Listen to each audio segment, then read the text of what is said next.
Washington, D.C., we conduct interviews of veterans and civilians who participated in our country's military conflicts. Today, I'm here at the beautiful home of Teddy and Yvonne Abbink in California, along with fellow volunteer Harry Ziegler and special guest Yvonne Abbink and Andy Summer. And today we have the honor and the privilege of interviewing Corporal Teddy Abbink. Corporal Abbink was a corporal in the Royal Dutch Marines in Java at the breakout of World War II, subsequently became a prisoner of the Japanese. So we're going to talk to him about that and a lot of other things. Teddy, thanks for having us here. Thank you for coming. Okay. Now, would you repeat and spell your full name for us, please? Starting with, Spell your last name. yes. My name is Abbink, spelled A-B-B like in boy, I-N like in Nelly, and K like in Kansas. My first name is Teddy, like in teddy bear. And when and where were you born? I was born in the city of Surabaya in the Netherlands, East Indies, who are now called Indonesia. I was born in November 21, 1916. 1916. I was the 10th child of my parents who had 12 children. 6 boys and 6 girls. Do we dare try and name all the children? You want the names of the children? Well, right now, out of the 12, there are 2 left. Oh, The names. do you know the names of all your brothers and sisters? Yes, sure. The oldest one is Willem Shores. Then comes the daughter Nancy, and another daughter Dolly, and another daughter Jane. Then comes a brother Humphrey Emile. Then comes another daughter Celestine, and then comes a son called Humphrey Emile. He was his name twice because the first Humphrey Emile died when he was 6 years old. So when another was born, he got that name, Humphrey Emile. Then number 9 is Rudy Ashville. Then number 10 is Teddy, myself. Then we have a girl called Irene. And then the youngest one is Emile Laurent. And which 2 are still living? Then number 12 and number 10. Okay. And your father, what was his name? My father's name was Emile Laurent Abbink. He was head of the control department of the state's railways. And that was a fine job because we always traveled first class. Teddy, I'm going to just take a break for a second. I want you... And the sound is very bad. Well, and your mother, what was her name and her maiden name? My mother's name was Frederica Louisa Wilhelmina Goudsmit. Goudsmit, G like in George, O-U-D like in Denver, S-M-I-T-H. And how did they meet? Do you know? Well, my father was born in 1870 and my mother was born in 1878. I don't know exactly how they have met each other. Were they both born in the Dutch East Indies? Yes, both were born in the Dutch East Indies. And how your ancestors, I assume, came from Holland or Yes. others. Tell me about them and how your family ended up in the Dutch East Indies. Okay.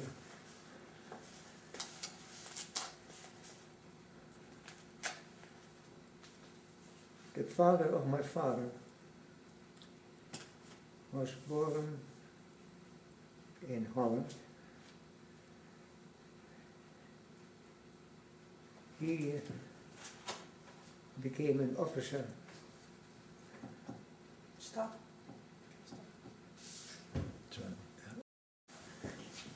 Okay, Yvonne, let's, you were saying?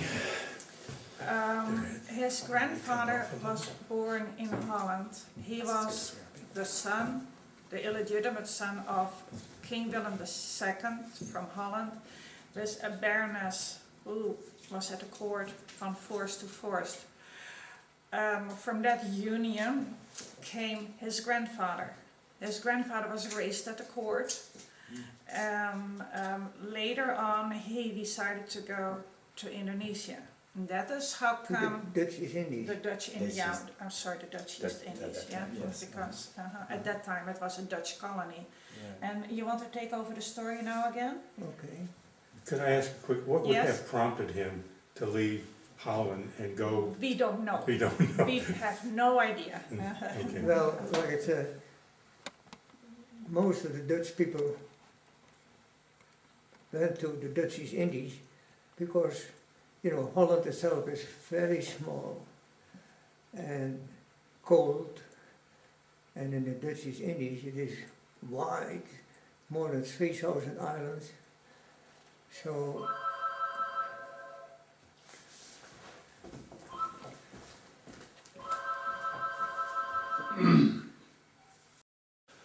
Okay, so the weather and the opportunities were yes, better there, yeah. and there's a big difference with the Dutch and the British. The British went to British India at that time. They stayed there for 10, 20 years and then they go back to England. But the Dutch went to the Dutch East Indies. They stayed there and they died there. And so was the son of my father. Sorry.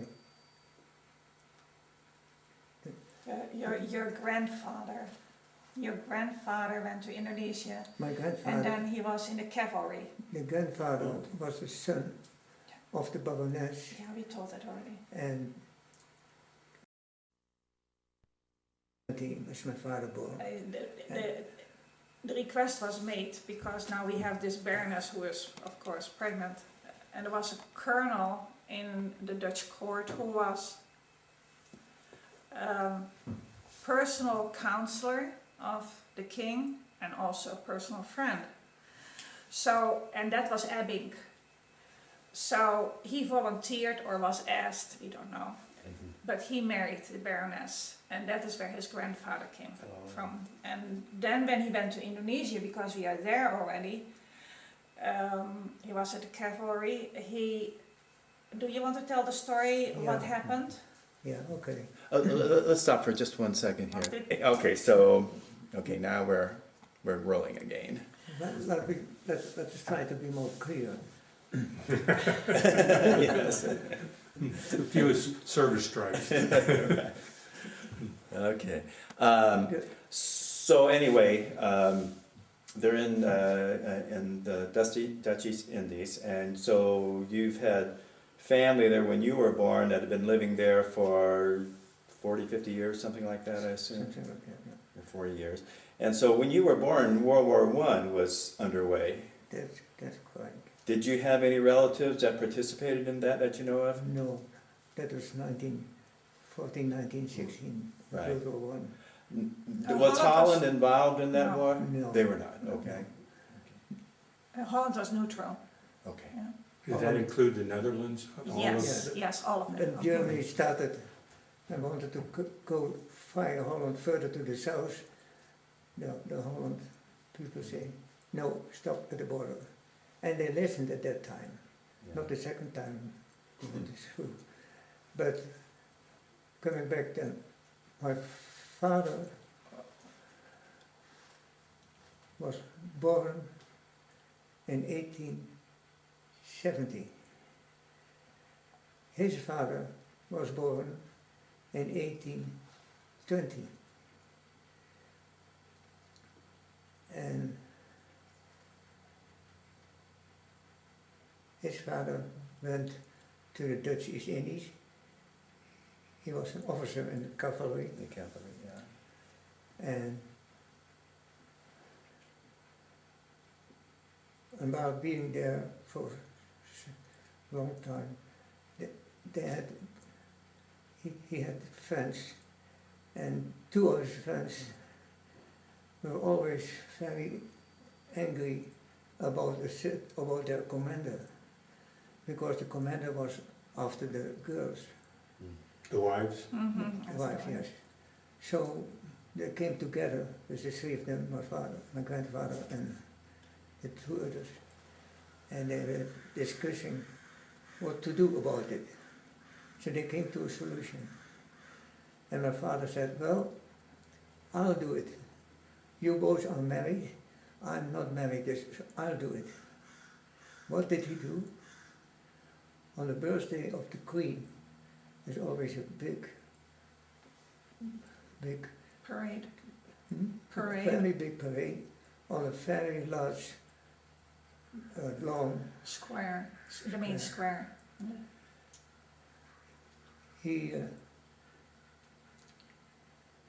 drove his, He rode.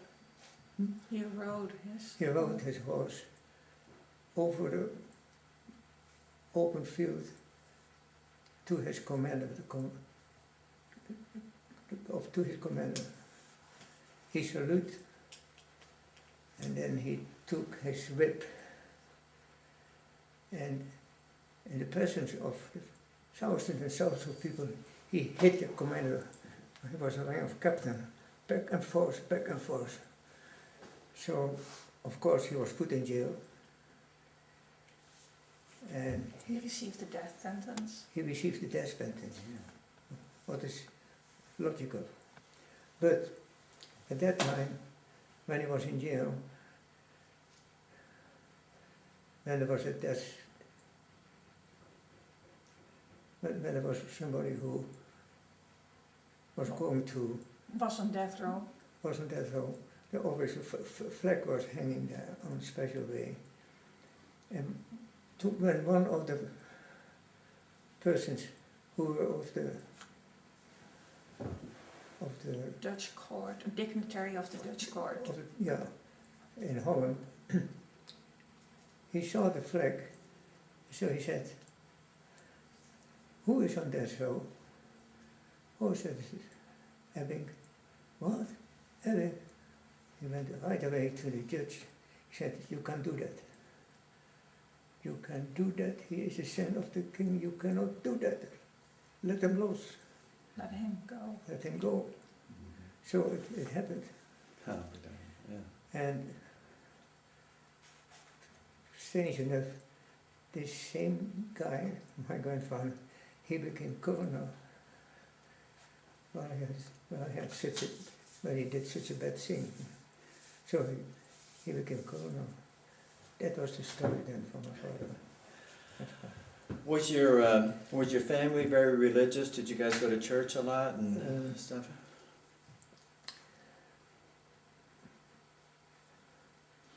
One of my sisters became a teacher of a Christian school.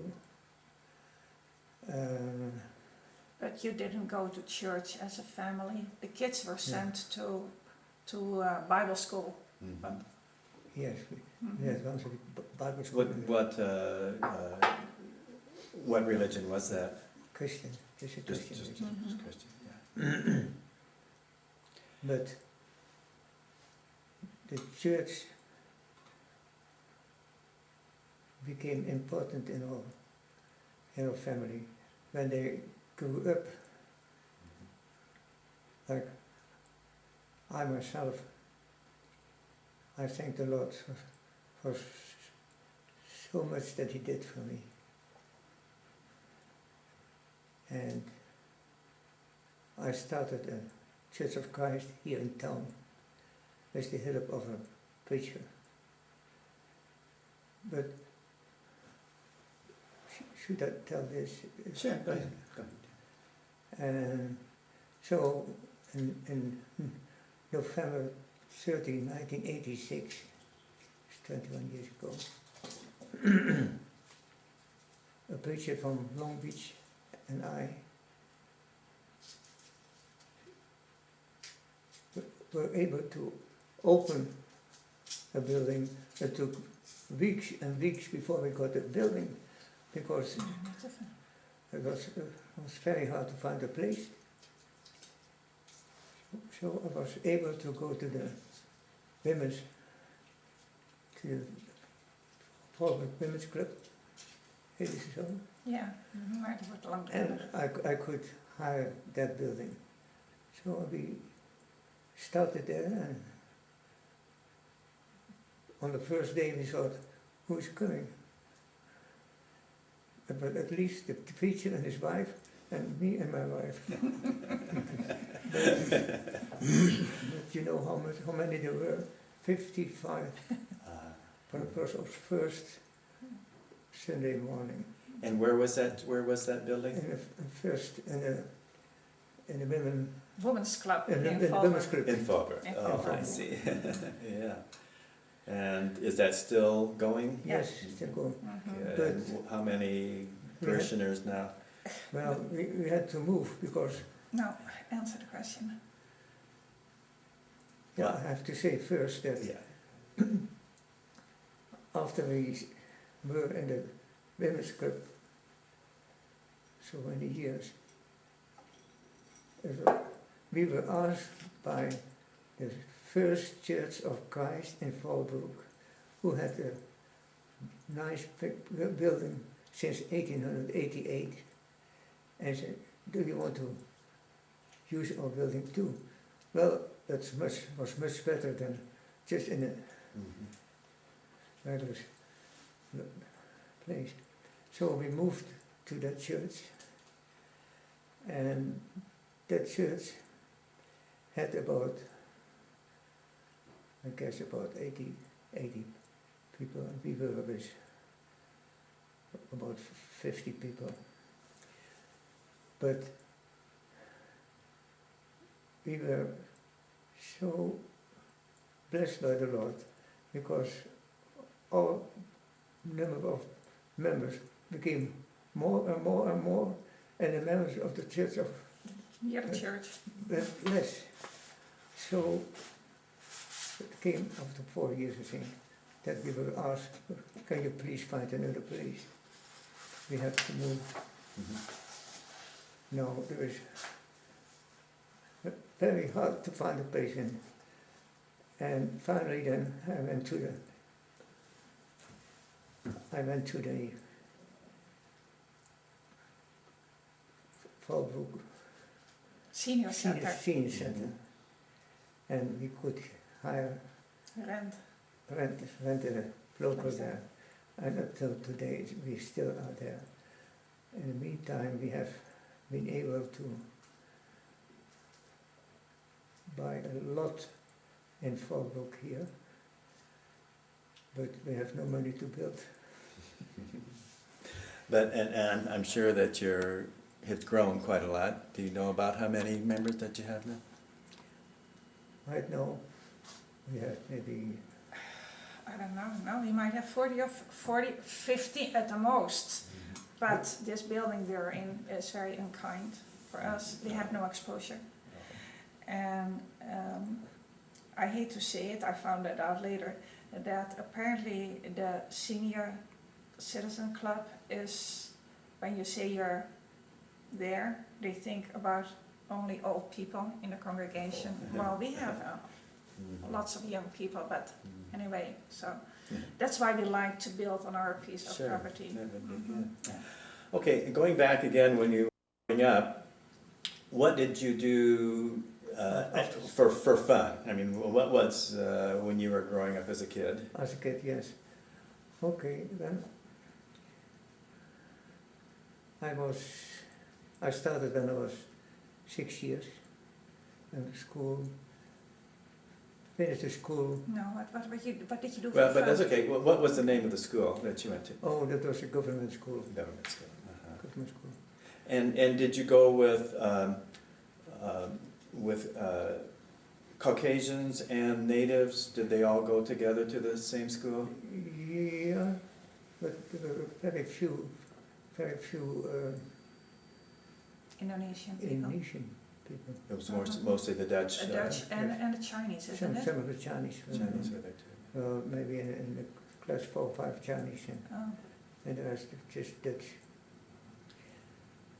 So, Tell them about your vacations. How you used to go to Nongadjatja and how you used to go by horse first, and your mother in a litter, how she was carried in a litter, because that was the only way you could go to Nongadjatja. Remember? no, it's hard for them to. Well, I told it already. This was to Jakarta you're talking about? No, that was a place in the mountains, Uh-huh. and they took usually a 1 month's vacation Yeah. trip there with the whole family, the whole extended family. Everybody went, Uh-huh. and when he was very small, he remembers that everybody went on horseback. His mother was carried in a litter, by the. I guess the servants or the people who were available to do that. Later on, of course, there were roads, and then they went up by car. But that was a big thing always, to have the whole family. And it was a big family, of course, by this time, Yeah. because the older brothers and sisters, they were all married and had kids of their own, and those kids were very often the age of Ted. Yeah. Now, what was the town that you lived in again? You grew up in? When I was born, of course, the town was Surabaya, Yeah. which was the capital town. You know, maybe this might be a good time. Maybe Did you you get the can. map? I got To the hold, got a to map hold here. the map Ta- for you? I'm holding. What I want you to do is to point out She made copies. these things. Yeah, but this is the big one. Okay. Let's see. Harry, can you see that? Now I have to get my Yeah. glasses. Okay. Are you taking a break, Dave, from your recording? Or is- No, we're recording. You're recording. But you can. Yeah. Maybe of importance here, Teddy was number 10 of 12 children, Right. which may have something to do with why the mother was carrying the litter, because she was often pregnant. Yeah. Go. The fact that he was 10 of 12 Okay. made Now, Harry, take a look at that. children of the older. Do we? Tell me if we're got that. Or It's not in Yeah, I'll focus, so. show them the pictures I made. They want to have the whole map here. That's, okay. Now you can, Okay. Okay. Drop Show it, show drop the town that he was. That He was born in Surabaya, that's Right. here. Later on, they moved to Malang. Okay. When you were 2 years old, because his father was retired, well, in a small place in the area. And they went up in the mountains somewhere here. It's so tiny, it's somewhere up in the mountains. And that is what I was talking about his vacation. Oh yeah. Later on, we go You see to Jac- Bandung and to Jakarta. Okay. So that you know where those are when he talks about. And when he Those was places. a captive, where was the? In Surabaya, huh, Mappie? Yeah, in that was the Surabaya back here. there. Okay. All right. And then let's. I don't know if we can see down here the relationship to Java, to Sumatra, and those other places would Well, this is Sumatra. be. Okay. This is Kuala Lumpur. That's Malaysia. Yeah. Yeah, right. here. Okay. Singapore. Yeah, I'm looking for Singapore if I can find Singapore. Yeah, it may not be on there. it's not far, it's too far It's too north. far out. This is here too- it is. this is It's right down there. Oh, here. Yeah, Singapore Yeah. right there. Your printers zijn zo duidelijk van. Okay. I showed them the Yeah, thanks, prints. Maar de printers niet, Yeah, maar. I showed them the prints. So. Okay. You may want to readjust the I will. the focus one. Okay, now that looks good. All right, So, what's the schooling like? Do they have like a grammar school and then a high school and a college, or how's that over Yeah, there? well, to compare with the schools here, we have this the famous school, the Grammar school, Hmm? grammar school, lagere grammar school, school, then a normal school, the high school, and then college after that, kind of college. yeah. Yeah. We have not a college there, but It's It's the different, same. yeah. Did you like to play any sports when you were growing up? very much, yes. I am very, I'm very like tennis and hockey, Field hockey. field hockey, we yeah. don't have snow there. Right. And it is a pity that Doe je handen een beetje aan. we skipped things, Well, that's okay. but anyway.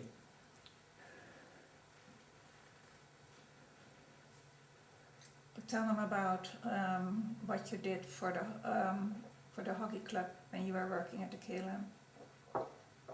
Well, we have to say first, when I came back from Japan,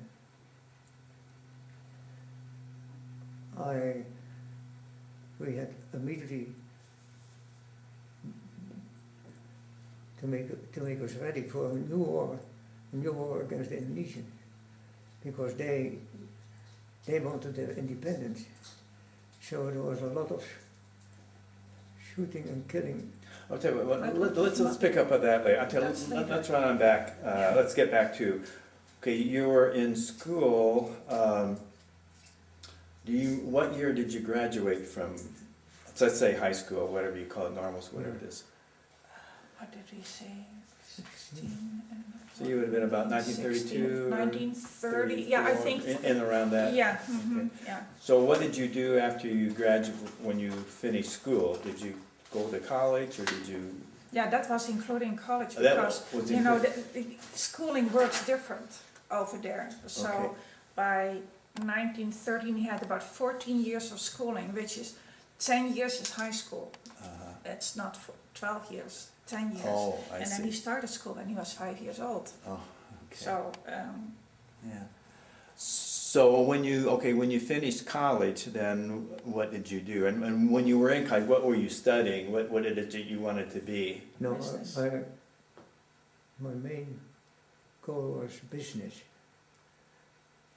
so he majored in business. Majored in business, yes. Okay. The financial situations over there were as bad as right now here. Because, for instance, where's the paperwork? I showed them. From the commander of the Marine. Give me this paper, please. Excuse me, can you turn it up? Okay, So I was looking for a job, of course. Yeah. Yeah, I'll always eat that. I found a job Nothing special, okay. in a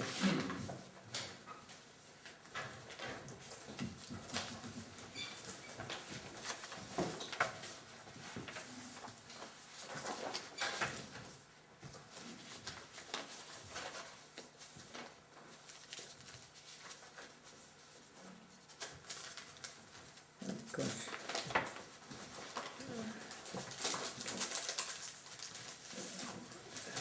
66 years old. Marie, why don't you put those aside? Put those aside and Yeah. just answer the I want to show questions. them the Je maakt je alleen maar zenuwachtig zelf. certificate I can see. bij de commandant van de zeemacht. Voor 2 gulden per dag. Marie. The commander of the Navy, that he had, I got a job at the commander's room, and my salary was half $1 a day. Yeah. Half a dollar a day. Mhm. So I tried then to earn some more diplomas. I got a diplomas starting from the bottom It's okay. for typing, stenography, bookkeeping, English correspondence, Dutch correspondence, and from that job, it was a terrible job. From that job, what year are we then? That was after the war, isn't it? Or you're talking now before the war? You're talking before the war when you came out of school, yeah, because there was a Mhm. depression. Depression and Yeah. everything. Tell me, do you remember what you were doing on December 7th, 1941, Yeah. 1941. when the Japanese attacked Pearl Harbor? Mhm. When did you hear? How did you hear about that? Or I was tested right away. Yeah, but do you remember where you were or what you did? Yeah, in the city of Surabaya. Mhm. where? And we, like I said, we were the first country who declared war to Japan, because it happened here on the 7th of December, but in our country it was already the 8th. Right. And did you realize? I'm sure you probably did. The Japanese were threatening Yes. you yes. guys because they were pretty close to that area and all. And I can tell you that the Navy, I have to tell you this, that the Navy there was a Dutch Navy, there was an American Navy, there was an Australian Navy, and there was a British Navy. Altogether, I think about 6 or 7 ships. 14. 14 you told me. Okay. 14. And the Japanese came with about 34 battleships. So our commander said, he announced that was later famous in the history of the Dutch, that he said, I attacked, follow me. So Holland attacked the 34 ships, and it was of course very courageous Courageous. then, but we lost the war completely. So there was no navy anymore, but the Japanese had not yet landed, and then they made me a marine, because there was no navy. So I exercises with the marine in the inland of Java, between the mountains, and how to protect ourselves.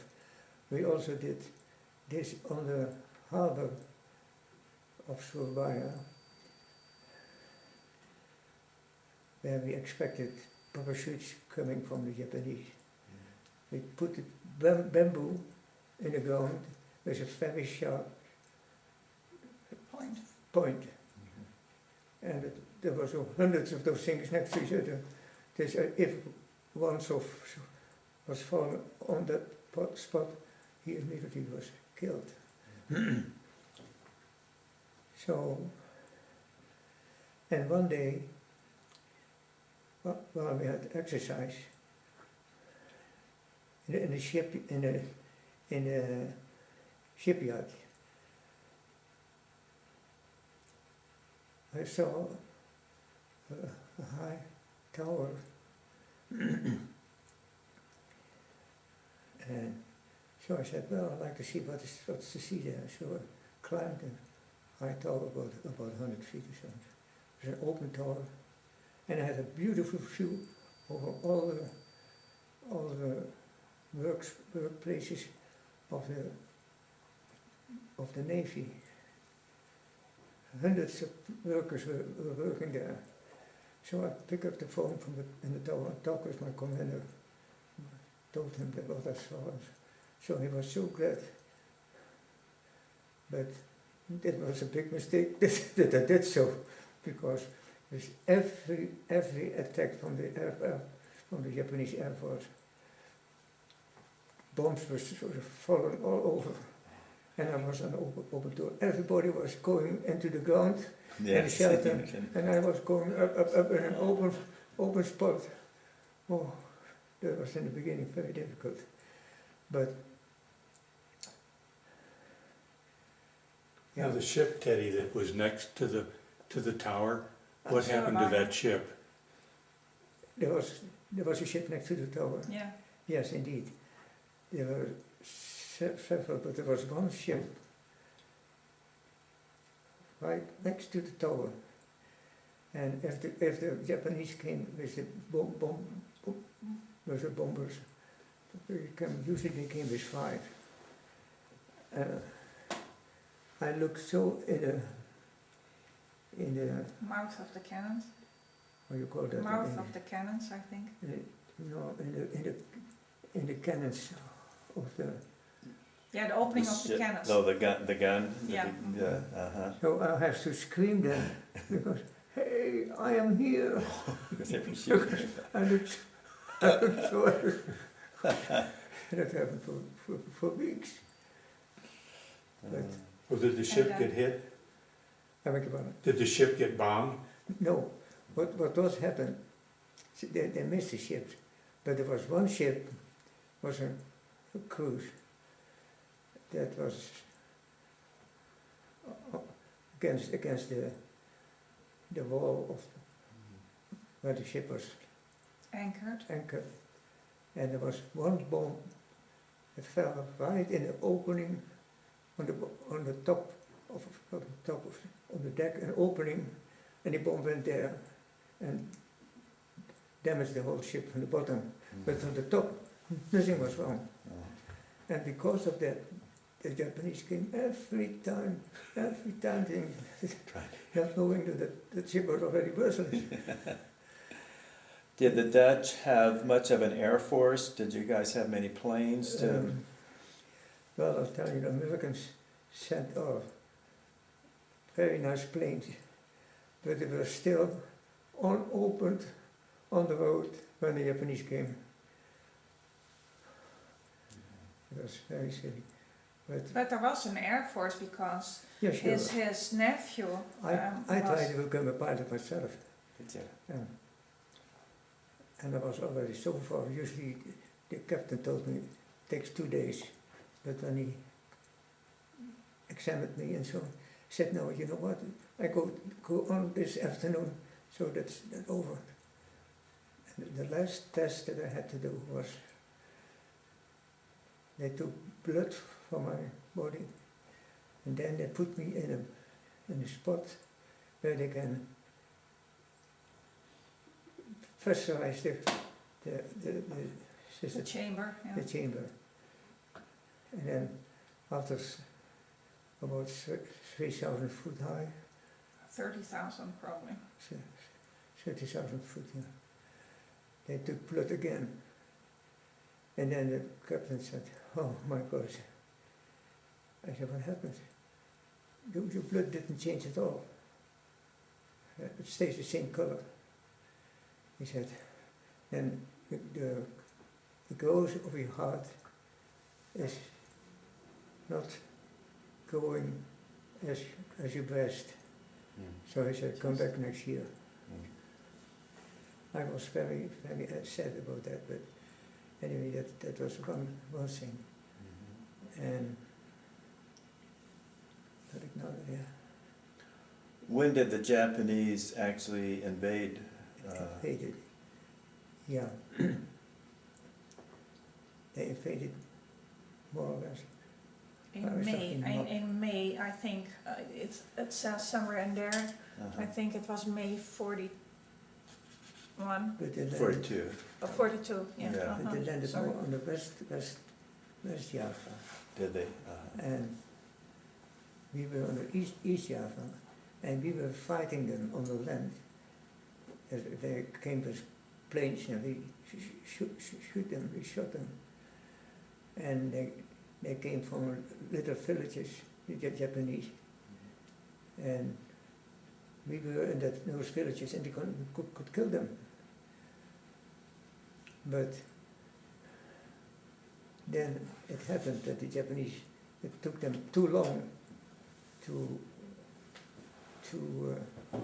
wipe us out. They told our main commander, if you don't stop killing my soldiers, I bomb the city itself. Same thing that what happened in Europe when the German couldn't get everything they want right away. They bombed Rotterdam. There's 30,000 people in the middle of town, completely dead. So when the Japanese demanded that, so we had to stop. And then we learned that we have to report ourselves, and that was on March 9, 1941. No, 42. 42. 42. And so you just have to go to a place where we usually in peacetime had a very nice Oh, it was like a fair. very nice fair Mhm. for the children and for and nice stores from other cities and other countries there. But we had to report ourselves there, and then we couldn't leave home. You couldn't leave anymore, you were taken captive. Yeah, we were just captive there. And people, I had a younger brother, and they said, if you don't, Go there. if you ran away, no problem, we pick your brother and my mother. So we didn't think to do that, although we could run, but where to? Teddy, would you have reported to the Japanese in your Dutch Marine uniform, or would you have changed out? And what kind of clothes would you have, would they have known you were in the service when you? Well, we had our own costume, of course. I had a Marine costume from Marine. Okay. So uniform. You were in your uniform Yeah. when Uniform. you, Well, probably if they'd have found, I suppose they could shoot you for a spy or something like that if you were in the military but didn't try to hide it, the fact from them, I suppose. What about the rest of your family? Did they all go to prison camps too? When we had to report, my elder brother was put in jail, just in jail. My younger another brother was in the island of Borneo. He was there, a prisoner. And Was he at Sandakan in Borneo? Was he at a place called Sandakan in Borneo? Do you know? No, Okay. it was Pontiac. Oh, okay. Yeah, and we had else we had Pay. for the brother. Yeah, he went to Japan. Yeah, he was sent in Japan, and because we talk about it, just last month he died. He was 96 years. He died on his birthday. Right. And then you had one brother who was too young. No, yeah. Well, and the girls, did they have to go to prison camps, any of those, or your mom or No, anybody? my mother, there were women camps too, Right. women camps. And everybody was hungry. And it happened that one day that a lady, prisoner, a woman, had chance to change some of her clothes or whatever for food from outside. and she was caught by the Japanese, and they said, "You come over here."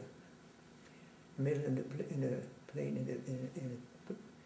in the camp, they shaved her completely bald. It was pity, but the next day there were 10 other women who went to the same commanders. We want to have a haircut, and the commander said, if we had to fight the women, we had lost them. Yeah. And tell me what it was like in the prison camp, and were you in, and where was the prison camp that you went to? The first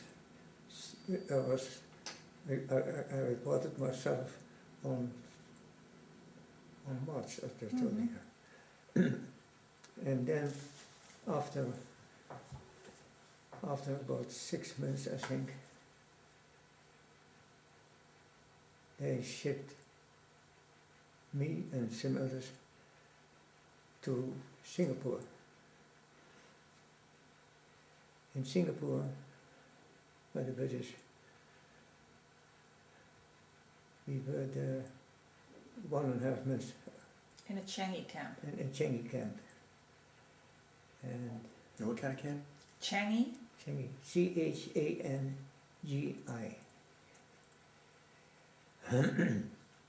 That was the name of the camp? Yes. Yeah. Okay. And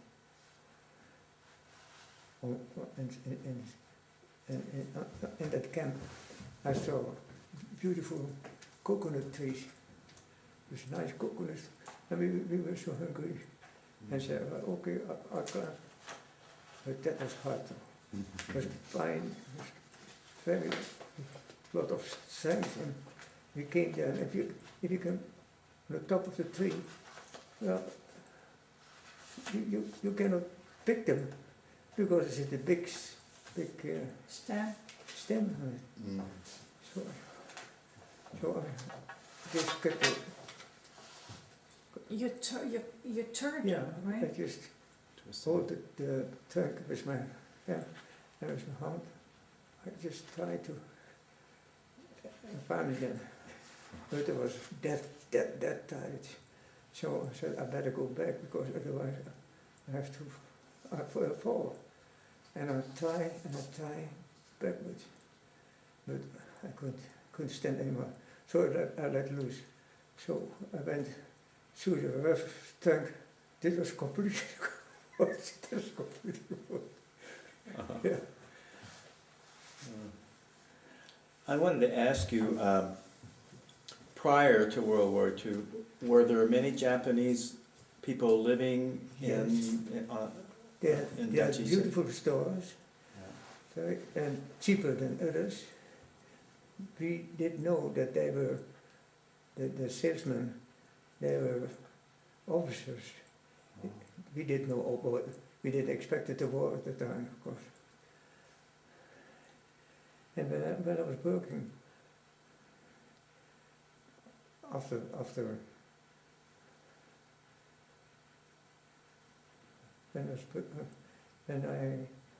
before I was drafted, I worked for a technical firm who was specializing in a product by the name Bosch, B-O-S-C-H. That's from German. And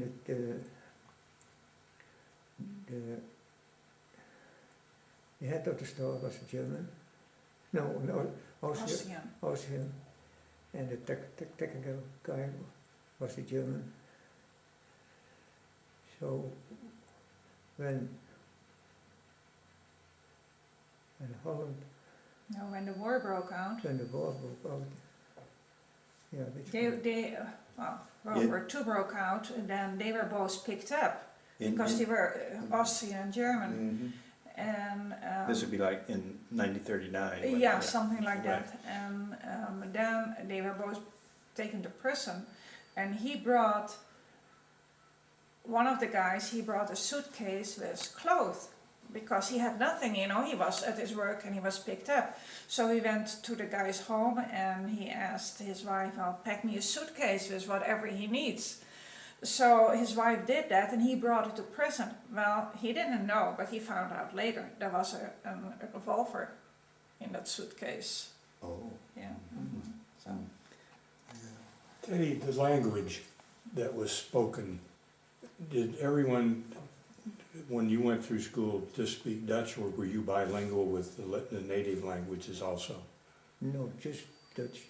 So the business language, even with the Yeah, Japanese? later on, of course, higher up, you could choose French, German, English. Yeah, but not. The question is, what was the language you spoke over there?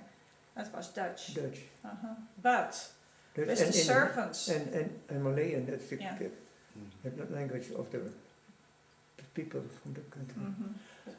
I want to add, did many of the natives collaborate with the Japanese during the war?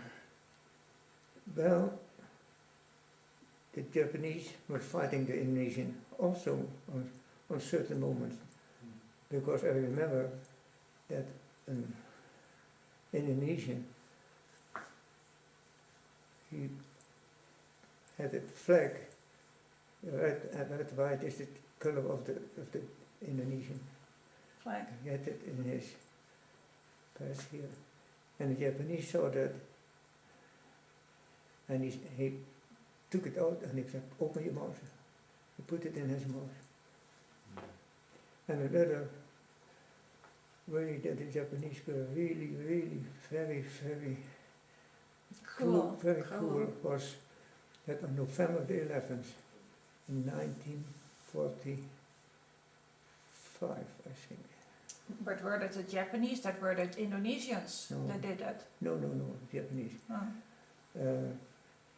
On the 11th of November 1945, they took the 10 men from the street in Surabaya, took him out of the home and brought him to a very large dance floor from a great big Dutch club in our situation. That was a very nice clubhouse as well. So they took 10 men, put them on a roll, then they went back and took the women of the men, The wives. the wives of the men, took them out, put them also on the dance floor. And then what the Japanese did, they took the bayonet and they killed the men piece by piece in front of their wives. That's what's happening. But maybe it was 1944 rather than 45 or sometime before Yeah. that. Yeah. So how? So you were at Singapore. How long were you there? In Singapore was 1.5 months. And then where did you go And from then there? from Singapore, they put me on a ship, on the bottom of the ship, and we went from Singapore to Nagasaki. I landed in Japan, Nagasaki, on December the 8th, just on the day that miracle. A year later. Oh. Yeah. And Wow. then we came in the harbors of Nagasaki. We had to wait for a train, and we were sitting in a station on the ground. We had no food, no drink, nothing. And about 8 o'clock in the evening, the train came, and we went in the train, and they took us to Kobe, Osaka. That is the shipyard. Oh, right. That was our original place to work for the Japanese. Nagasaki is pretty cold in the wintertime, I think. Was Osaka the same climate? Especially for us who live in the Dutch East Right. Indies where there is no cold. I know because they had the Winter Olympics close to there a few years ago. Yeah. Now Osaka, is that in the same kind of climate? Was it cold there too, or what Oh, was yeah. that? Close, really close. Close by. Same thing. Kobe, Osaka. So So we worked on the shipyard, and What was your job in the shipyard, Teddy? yeah, we got tools, such big tool. The tool itself we could hardly carry, Yeah. but we had to make the irons that has to be together. L brackets you made. L brackets.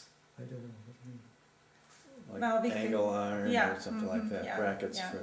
And we had to screw them. Mhm. And then later on they Were welded. use welders. Mhm. And you were not allowed to look at the welders, but we were surrounded by welders. It's terrible. You come home in the evening, if you wake up, you could open your eyes. It's a You bright. have to turn it open because of the welding. What would they have fed you in that I beg your- particular? What would they have fed you? What would have been your food that you would have eaten, and how Oh, often? The food was rice with seaweed, just rice and seaweed. Mm. Have. And So- were they all, was it an Allied camp? I mean, or was it just Dutch No, prisoners? no, Or we was- had Dutch, we had Austrish, we had the British, we had American. And did you all, did the Dutch stay together? Did they have you separate, or do you all kind of mingle up? In We the, tried to put the Australians together, but it became one big thing. Mhm. But I think what you told me was that they put the Americans and the Dutch together and the English and the Aussies together. Yeah, after the war. Oh. now, was there a structure to hire? I mean, did you have somebody running? I mean, like a captain or somebody in charge, and Okay. then in your camp? I'm not talking about Japanese. I'm talking about your own guys. No, we don't have. We were lucky we had one guy who talked a little bit Japanese, so he could tell us things that we otherwise didn't know what the Japanese said. But no, you had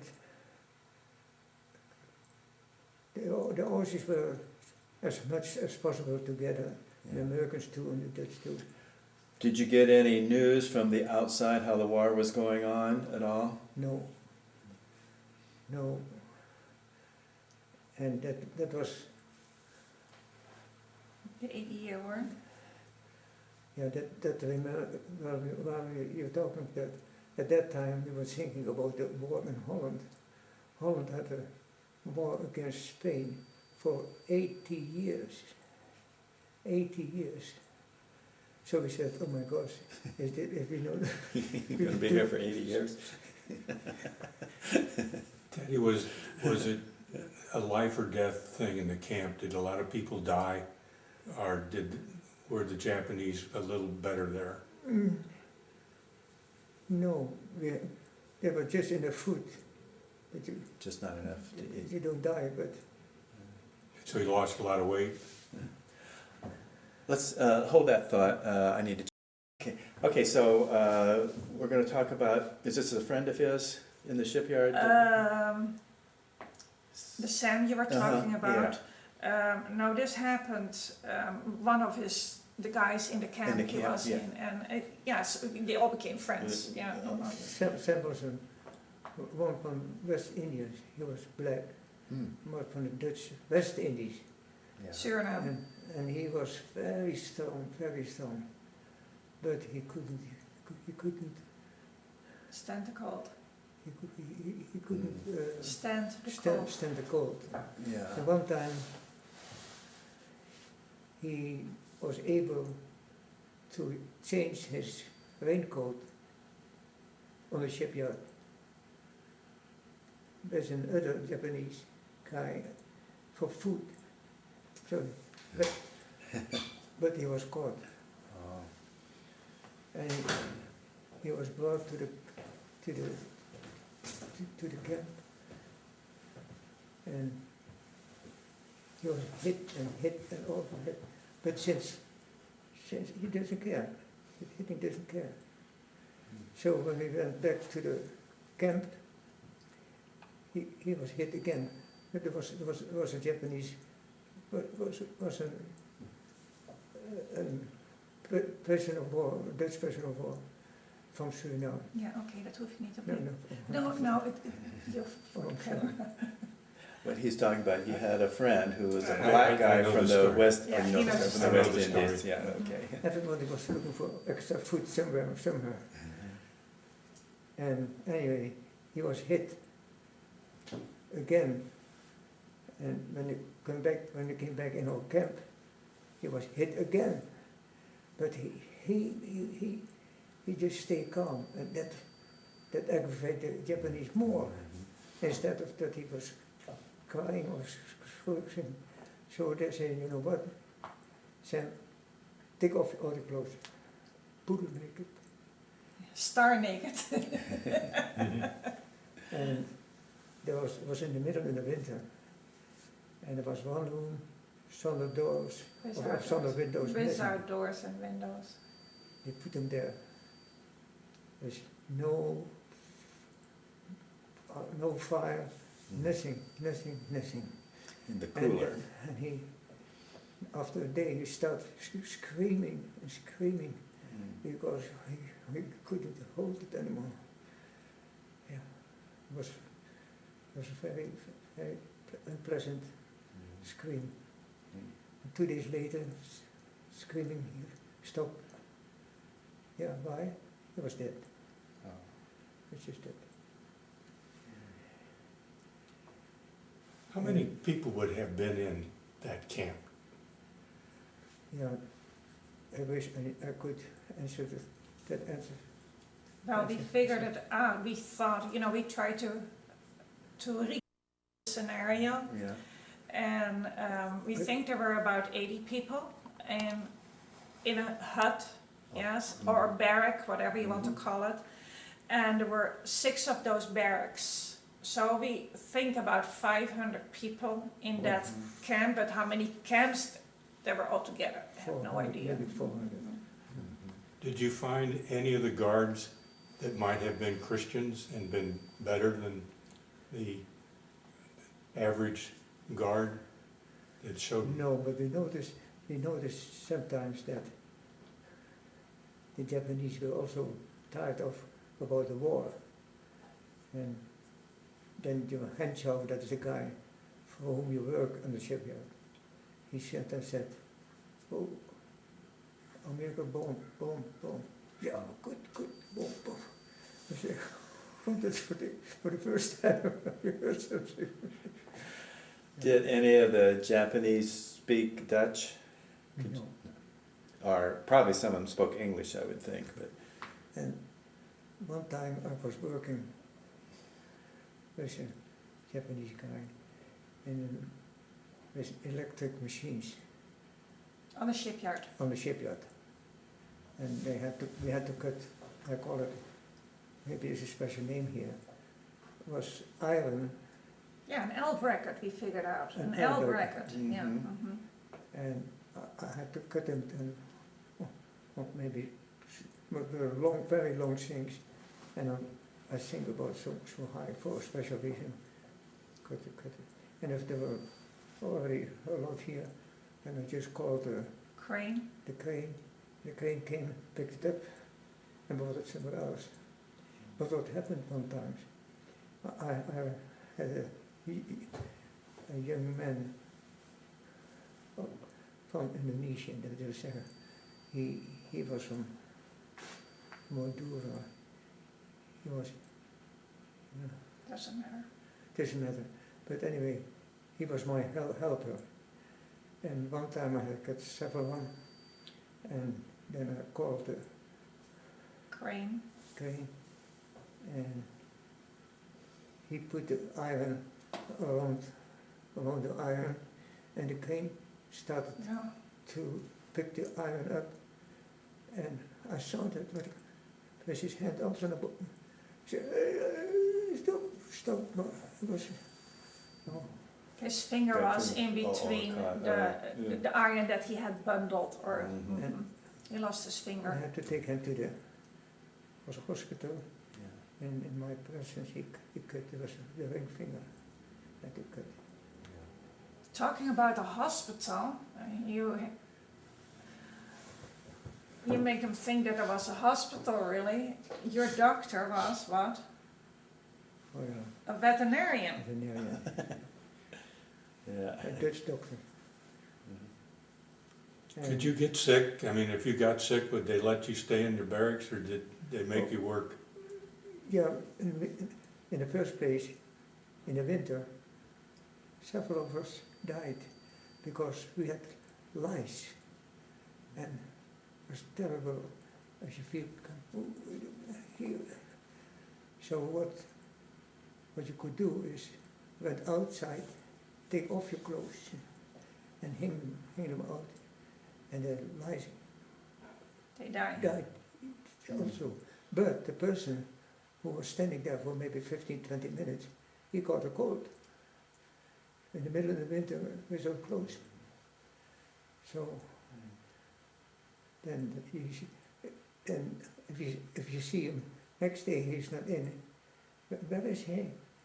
Oh, he's sick, caught a cold, and several days later died dead. Mhm.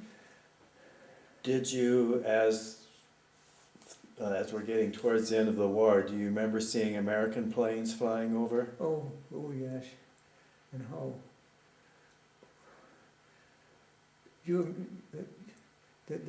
maybe the first 3 years or 2 years, we didn't see any plane. And one day there was one plane, and we said, "Oh, that is here." We was looking where to show the bomb. But if we looked, so the Japanese came and sprayed at the plane. They hit you on the That head. was a lot. Mhm. That shipyard couldn't have lasted long once the American planes started coming. I mean, that would have been a perfect target. Mhm. Well, on February the 27th in 1945, I think, yeah, they came with, I don't know, Fireballs. so many planes. It was in the evening. And they just threw bombs out like the Matchsticks. matchsticks. And we said, They were firebombs, huh? firebombs, they were just not, they were just firebombs. We got one firebomb through the roof, through the table, on the ground. Just did this. And we were lucky that the guy came just from the toilet and threw his blanket on top of it. But we had 6 bombs in our camp. Oh, you did? So, Then you couldn't work in a shipyard anymore at that yeah, point. that's right. And then Yeah, and wait a minute, was a nice thing. But the Japanese expected, of course, to be bombed sooner or later. And so they exercised how to extinguish the fire. And you know how they did that? They put a stick, a pole. a pole on the ground, and on top of the pole was a bell. Then they, with a bucket, to There's take water. amber, they had to walk to the pole and try to To hit the bell. to hit the bell. That's so stupid.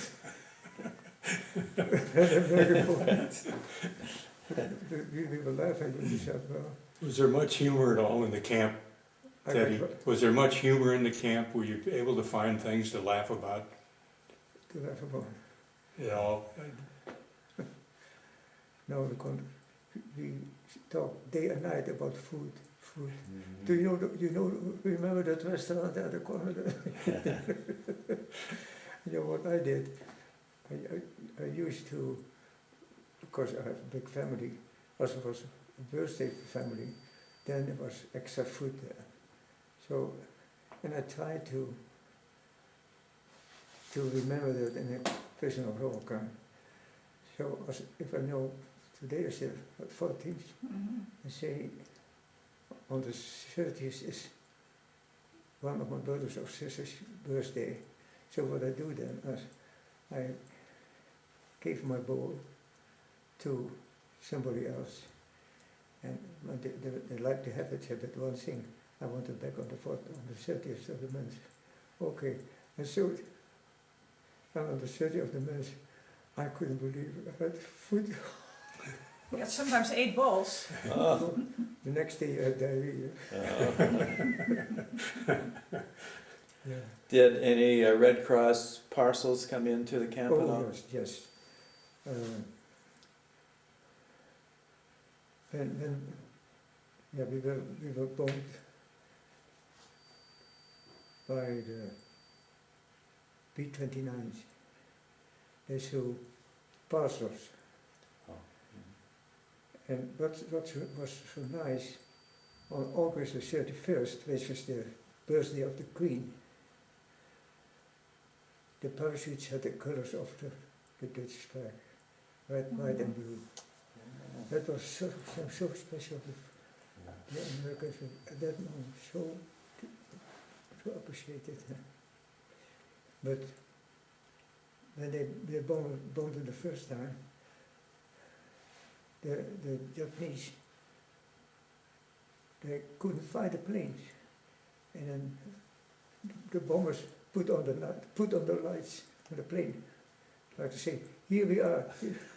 Yeah, but talking about the food that they dropped, what did the Japanese do with it? Yeah, the Japanese, of course. Instead of one parcel for each, one parcel had to divide by 4. And then, of And course, the rest went to the Japanese. the Japanese took it, the rest. But then divided by 4. And how many fights happened because of that? Because one was a little bit more than the other. Yeah. No, the same as the rice bowls. When they served the rice in little bowls like that, and they were out on the table or on a place wherever they served, and some of the grains of rice fell in between the bowls. Well, they started fights about, no, this is my grain of rice. No, it's mine. And then they measured, well, it's closer to my bowl, so it's mine. That's how hungry they were. Well, talking about hunger, your story about the fish from a shipyard. Yeah. It is really unbelievable how you can go down so far. After we had the lunchtime to eat our bowl, There's rice and seaweed. the Louder. Japanese had also their lunchtime, and what they didn't eat, they saw in the trash can. And so the fish that you eat, they eat only the middle part, from the head and the tail. It was trash can. And we saw that, wow. So as soon as lunchtime was over, we went to pick it all Out of the what we trash. could find, and about to hide, in the toilet. But the toilet was not a normal toilet, it was a hole. And everybody did in the hole, and that fell was higher than the, so you stood with your legs, so far that you didn't hit the dirty things. So then they eat. Fish. The bones and the head. And, Well, Teddy, if the shipyard was blown up or not usable, what did they do with you then? Yeah, when the shipyard was bombed, there was no work. And no work, they said, that is not possible, no work, no food. There were trains, no work, okay, we stopped, no food one day. Anyway, after the shipyard was bombed, they said, we had to put you in the train, and they went to the coal mine, Fukuoka coal mine, and the station was Iskra. In the coal mine, oh, that was hopeless. No, a normal coal mine had the 24 hours divided in 3 times 8 hours. And normally you have a train to pick up the coal and then by train to the top. All coal mine, no train. And you had 2 shifts of 12 hours. Yeah, we had 12 hours.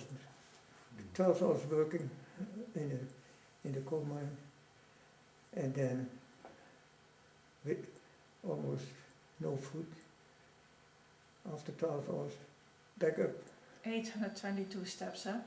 But there was no train, so walk. 822 steps down after working 12 hours and hardly any food. 822 steps up. We tried also, if the train was passing, to grab it outside. It was not a normal train, outside, so you don't have to walk. But that is very dangerous because sometimes the train, if this is the top of the mine and the train passes, so you can lose your head.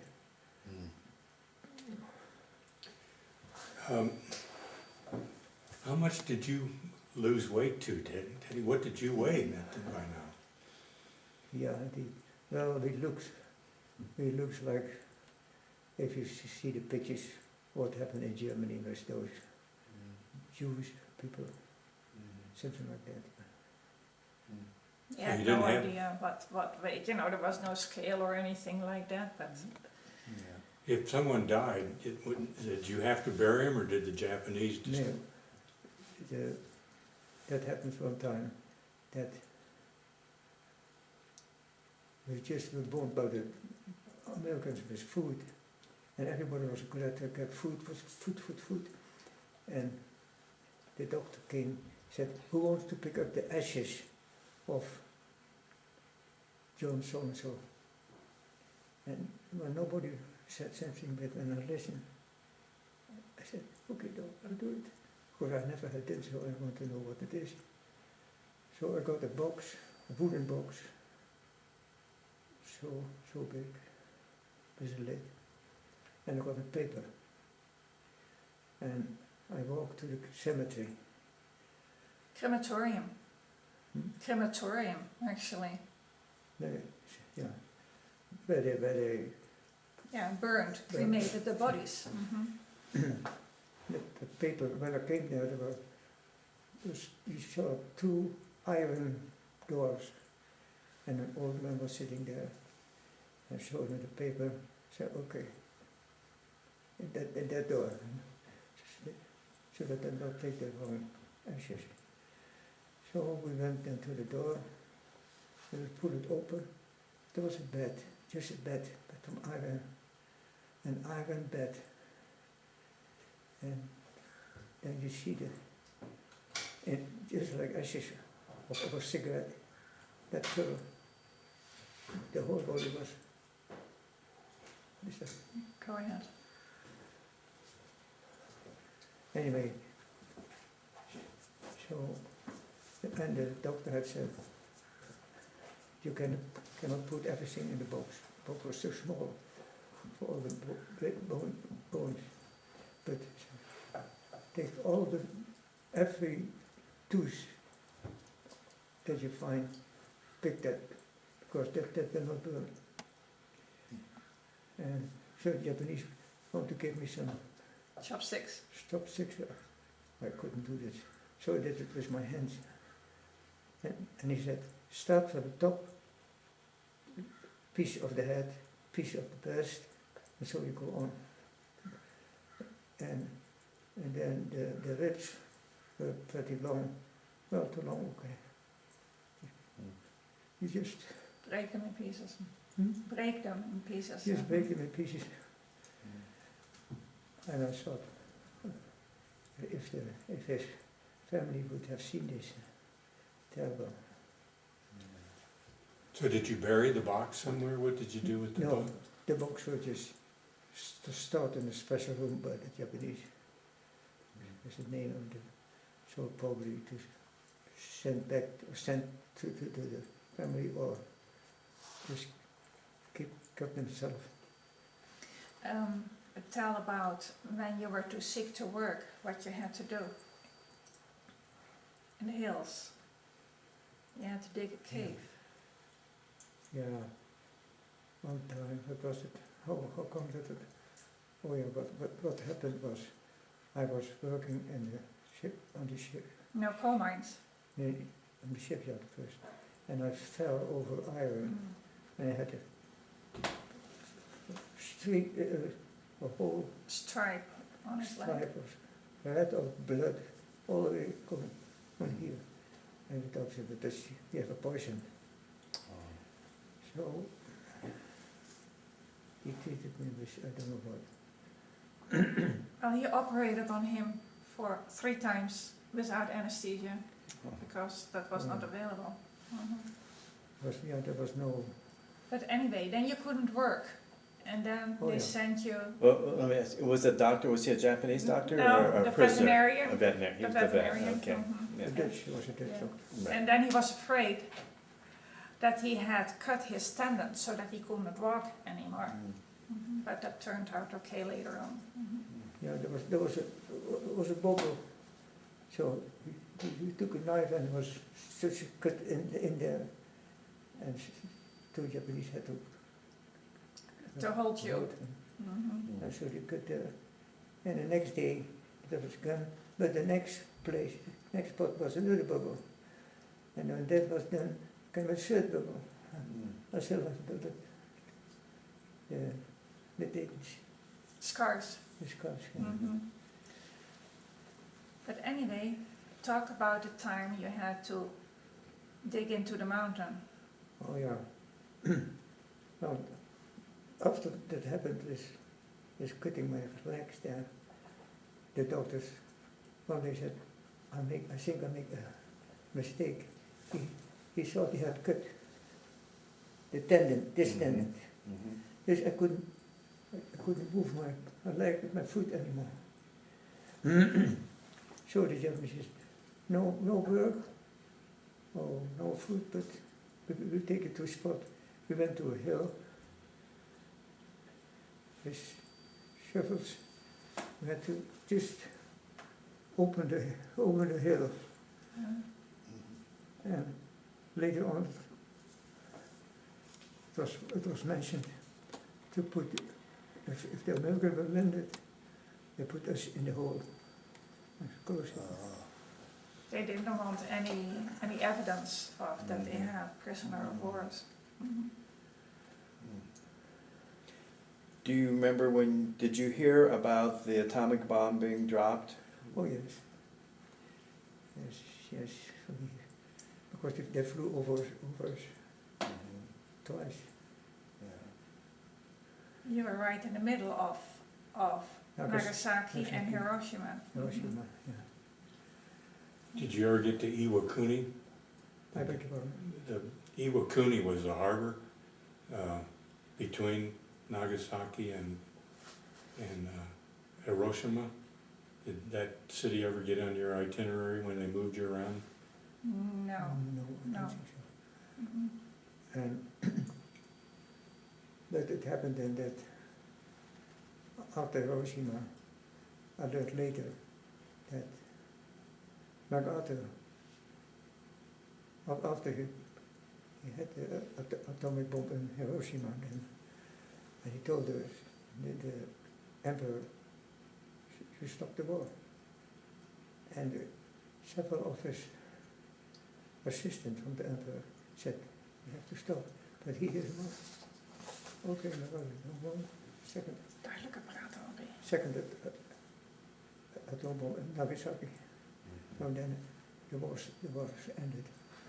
But But I mean, at the time, I mean,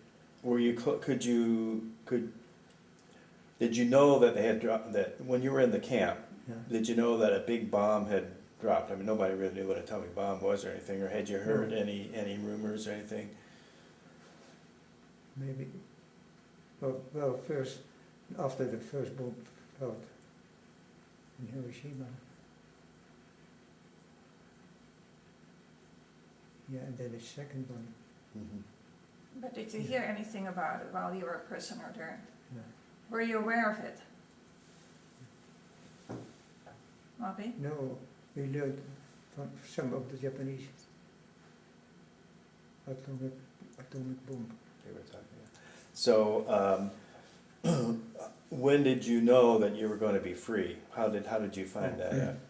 Well, after the atomic bomb, we got some food drops too. And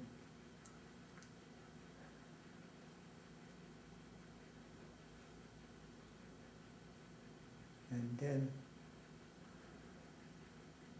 we had to wait for the Americans. And what did the Japanese do? Did they leave the camp or did they stay around there? What No, did they do? in our camp, there were some Aussies who were hit by the Japanese guard. And our commander said to the Japanese, "Oh, we don't need you anymore." And so there was no guard. And one Australian found a man on the station, A Japanese a Japanese, guard. who had hit him, and he couldn't hit back. But then on the station he hit the guy. He took revenge. Huh? When you say the Americans came, how was that received? What, Oh, that was really. Yeah, so while we were waiting for people who would take us back, it was in September, I think. And I told you that when I arrived in Nagasaki, we had to sit on the ground, no food, no Cold. drink, nothing. And when we were picked up by the Americans, there were some Dutch officers, there were 2 Americans in the Dutch. They put us in the train, and the train went to Nagasaki.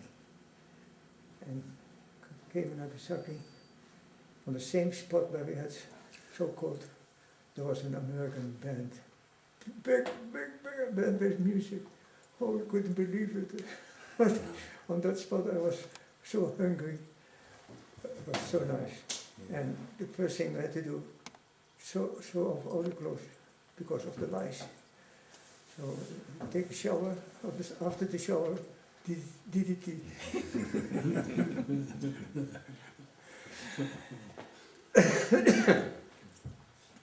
And after the DDT, you get a new Clean underwear.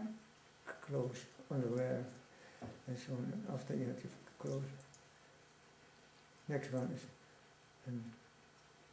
a hamburger, nice hamburger. The other one, ice cream. We can walk there, on the spot where I was so sad. Those things. So, and finally, the Lunga Point, which was an aircraft carrier. And we were told, go on the ship. What was the name of the ship? Lunga Point. Lunga Point. And so we went on that ship.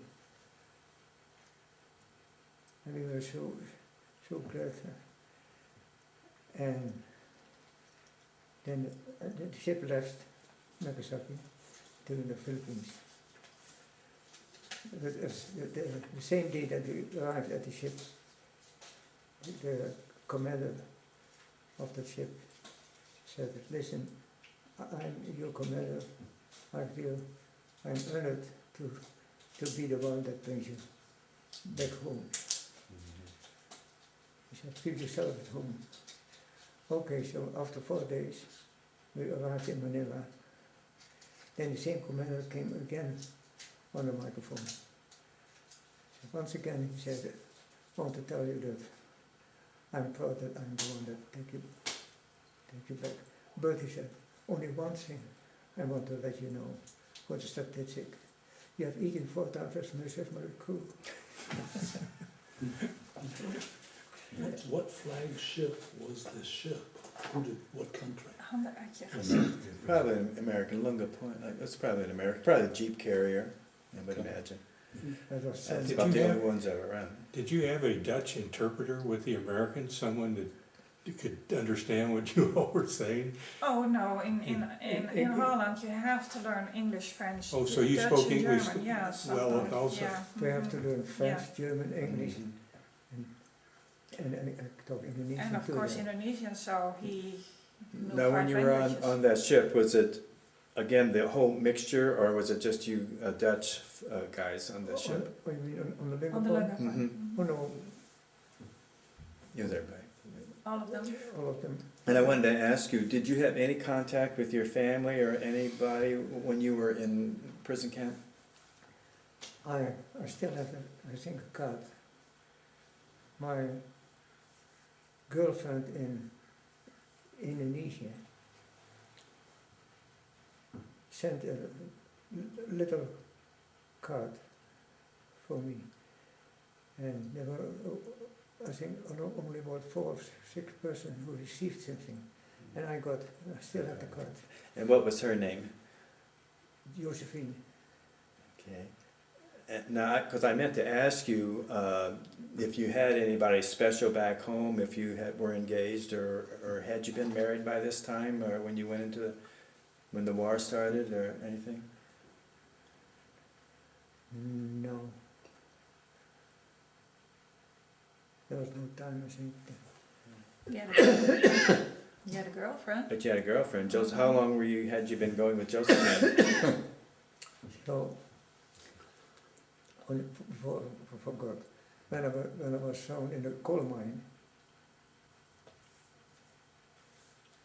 I told you that we have no train, That's right. Yeah. and one night, part of the coal mine collapsed.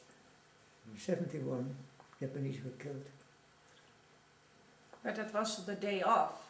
They had off. There was One a day off there was a a day month. off. Oh, you guys weren't there. Just the Japanese were in there. Wow. But the very next day we have to go to the same mine.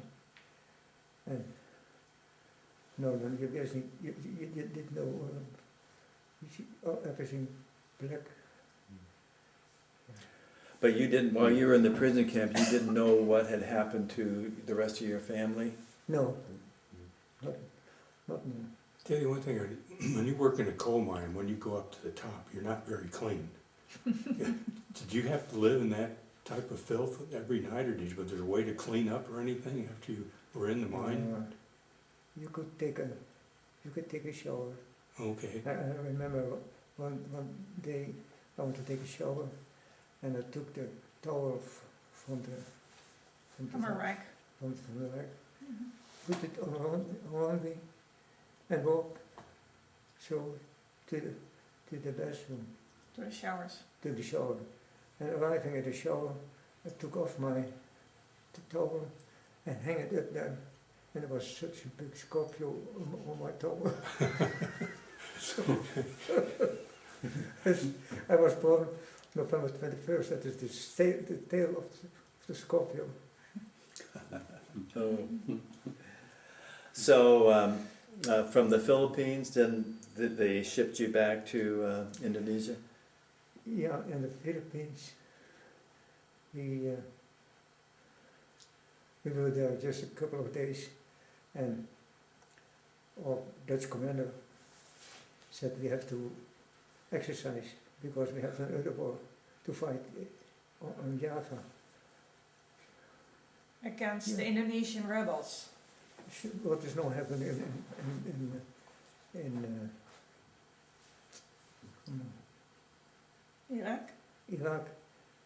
That was the same thing happened in the Dutch East Indies, because the Indonesians wanted their independence, so they killed what they could kill, and we had to start again.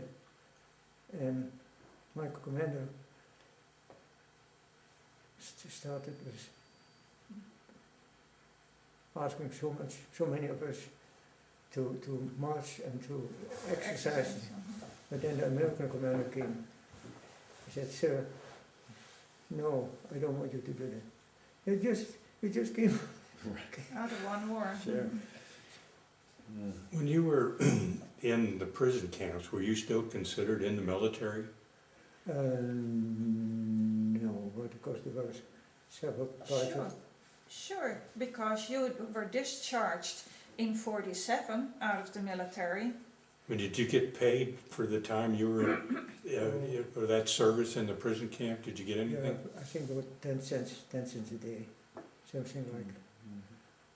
And up till now, the Japanese won't admit that they are at fault and they don't want to make any restitution like Germany did.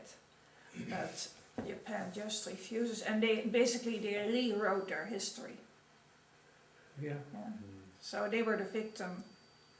Mhm. Had you ever had any interest to go back to Japan and visit any of those places? You know, one time, after the war, we were still in the camp. The Japanese were hungry too. And I saw a Japanese girl with her baby. And I thought, well, I can do her a favor because I was walking. I took a whole bag of rice, maybe 100 kilo, maybe 200 pounds or so, put it on On a stroller.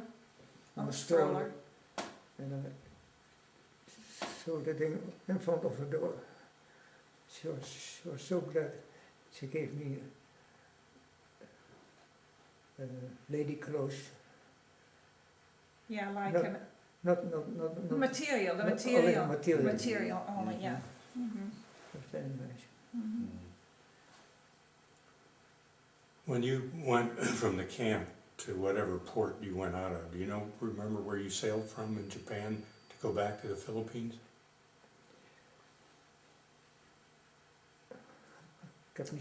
Well, do you remember where the Lunga Point picture, at what Oh yeah, that place? was Nagasaki. At Nagasaki. Nagasaki. Could you see the devastation that the American... Oh yes, you know, Nagasaki, where the atom bomb was fallen. Mhm. We learned be careful, because nobody knows what The The radiation. outcome really is, yeah. Mhm. or the atmosphere would be after that. But if you enter Nagasaki, then this is the mountain, as here atom bomb fallen. This was completely flat. This was nothing. Yeah. And burned, you know. This was completely flat and burned. But Mhm. this side, so in other words, the beams come this way and not this way. Go ahead. Could you see, what were the people like that? Could you see whether they were still, had any damage to them, burns, or did you witness any of that from the bomb with the people as you went to the port? You asked what the attitude of the Japanese was. No, if could you see any damage that was done? Any of them To- hurt, hurt, birds yeah. and everything. In Nagasaki? Yeah. Mhm. Yes.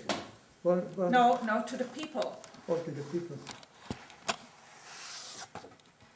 No, we had hardly any contact with people.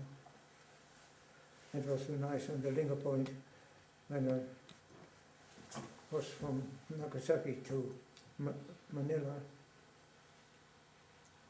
I was laying on the deck and I fell asleep. About 5 or 6 o'clock, I felt something. I said, who's that? No, it wasn't. It was a sailor who put his blanket over me. Mm. Little things that really will remember for the rest of my life. So when you got back to Indonesia, the Japanese had taken everything you had, right? There was nothing left of... If not the Japanese, then also the Indonesian. And were your was your whole family collecting back there again? Were brothers and sisters showing up? No. My brother, one brother I met in Japan. In In Japan? Japan itself. Because on a certain, I don't know why, At the end of the war, yeah? they said, prisoners of that and that camp are going to visit you. And one of the visitors was my brother. I said, who's doing this? This was during the war, this was Yeah, something I was just thinking whether it was after the war, or during maybe the war, I think. after. After Probably the war. after the Probably, war, yeah, yeah. probably Yeah. after when it was. So do you remember the day that you got home to Indonesia when that was? Yeah. Well, we left Nagasaki on September the 16th, went to Manila, stayed in Manila for about 1 month. So were you ashore in Manila? Did you go? Yeah. So you were in a camp or a barracks there or something? No, the Americans had made their huts. Yeah, the concert huts. Oh, No, wow. in a, Yeah, concert huts. half a Yeah. circle. Right. Mhm. And so they took us first to Balikpapan, that is in Borneo, where the oil, After Manila. after Manila. Mhm. And there we stayed, I don't know, like a week, 2 weeks, Now, was Borneo half, I beg your pardon. was Borneo still half one country and the other half Dutch? No, that's No, New Guinea. Or, that's New Guinea, right? Uh-huh. So Borneo is Borneo was Dutch. all Dutch. Except the top, What's isn't my it? card name? Except the top. Isn't that Brunei? Mhm. Brunei? Yeah. Yeah, I it's think Brunei. the top is One of Brunei. the- Very little tiny. Yeah. Yeah, One of the yeah. leaders from Brunei were the most wealthiest, most rich people in the world. Yeah, he was Richest, at one time the richest man in the world. Oh. So you're back then with Dutch people. When I arrived in Jakarta, yeah, the first thing was to put meteen, was really go to the Navy again, Mhm. to the Marine Navy. So I was in service again,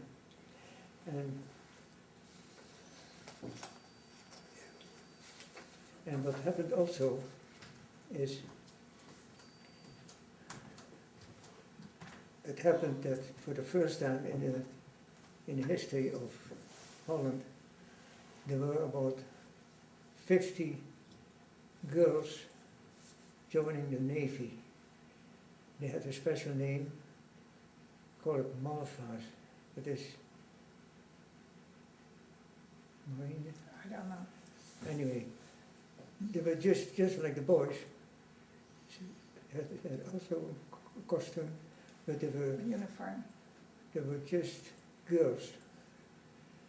And they were placed in a very nice home, 2-story home, that I had lived in before. And they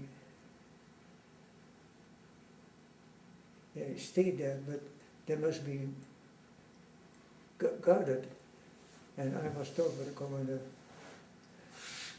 take your Tommy gun or whatever it was, and you take care of their safety. I was sometimes in the street, the Japanese The had to Indonesian. fight. Wasn't it the Indonesian Yeah, at this Indonesian. time? Yeah, the Indonesian, but terrible. I remember my mother was 80, No, 70. 70. and she was in a prison camp with ladies. And when they had to be replaced to another spot, they had to walk. And my mother had a little Suitcase. suitcase with all her clothes. It was pretty heavy. And then the little Indonesian said, "Oh, I will help, give me a help. And then finally we gave them, and then they ran away. Mm, It was terrible. yeah. So, did fighting break out relatively soon Yeah. when you got Yeah, back? there was a complete war. It was a complete war. Mhm. I was helped by the commander, by the head of the KLM, the Royal Dutch Airline, because I had founded the hockey club, KLM Hockey Club, and we had to play against another club in another city. But driving over to that city was very dangerous, because in every corner, what the Dutch did, Dutch military did, they just shoot in the corner, in between the trees, because many times there were soldiers waiting for us to be killed. And I got from the commander, from the director of the KLM, I said, he was sitting on the table, and everybody looking, how's the guy sitting on the table?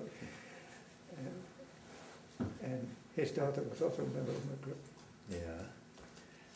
Did you get into any fighting yourself? Did you get into any fighting yourself? Oh yeah, yes, that it's good that you mentioned that.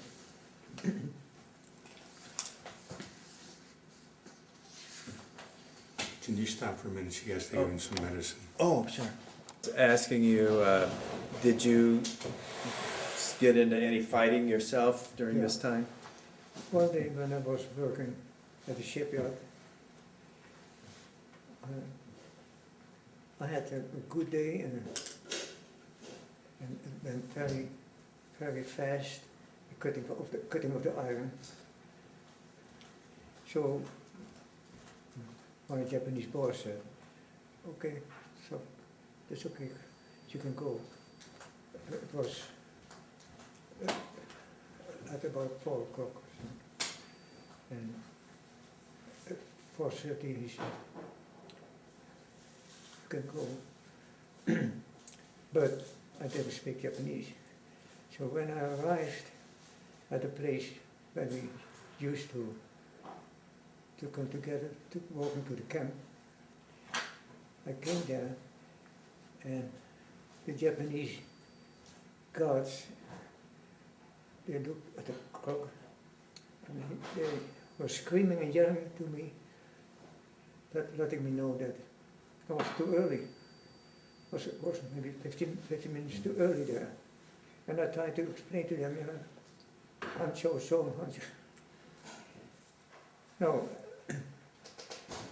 And while I was waiting there for the other people, because I was a little bit too early there,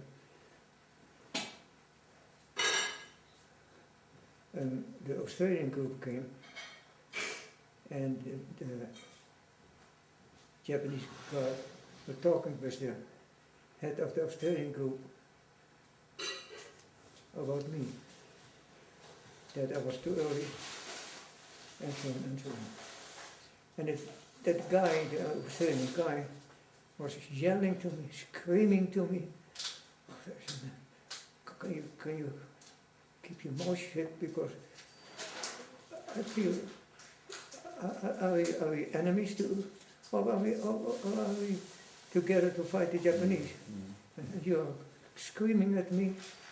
Oh, I was so mad, but you couldn't do anything. But on the walk back to the camp, my heart, I couldn't take that so-called friend was screaming to you in presence of the enemy. So when I came back to the camp, I went to the Australia, and I said, I didn't like what you just did there, screaming at me. He hit me right away. And you know there's so many fighting, and you know that always for the next day people had Black blue eyes. here, blue there. And so I was afraid that That's what happened to me. So what I did, when he hit me here. And I hit him this way. And it took several minutes. But he was working in the kitchen. So we had good food. He was stronger. He was stronger than I am. But anyway, he hit me and I didn't care about this. And every time he came closer, I hit him in his face. Bang. So I fell down finally. I said, well, you might be the winner, but don't think that you can say everything to a Dutchman. So that was over. And at 8 o'clock in the evening, and I couldn't breathe. I couldn't breathe. What is that? I took a paper. I tried to put me air in. I said, what is this? I never knew. So I was stumbled, went to the veterinarian. And he couldn't do anything. Just calm down. I'm calm enough, but I can't use my breast. It was so painful. Okay. The next day, nobody could see anything on the body. But I was so painful, I could scream from the pain. But nobody saw it. And what happened was the Australian fight. Blue eyes. Don't mess with Teddy, right? That's right. Oh, guys. Now, when you came back after the war and came back to Indonesia, and there was fighting going on with the rebels, did you get involved in any of the fighting with them?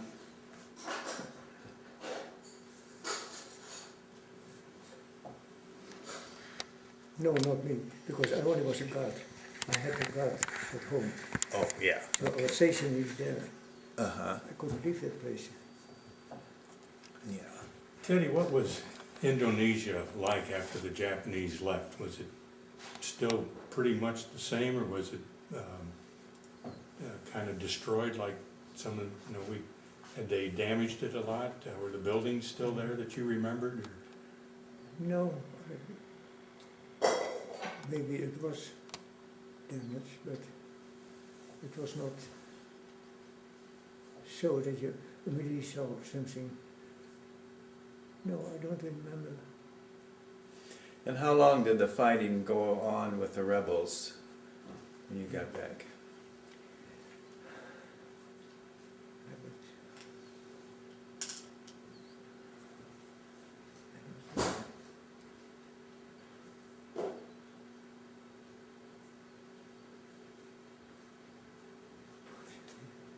Was it a couple years? Or? No, I don't think so. Yvonne? Yvonne? Yeah. The fighting with the rebels and stuff right after, how long did that go on and what was the result of that? I think for a couple of years, because Indonesia became independent in 49. 49. And that was basically how it ended. Yeah. And how long did you stay in Indonesia? When did you leave Indonesia?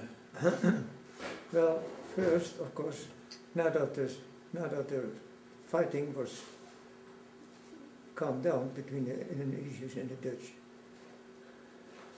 I was looking for a job too, of course. And I want to show you the job.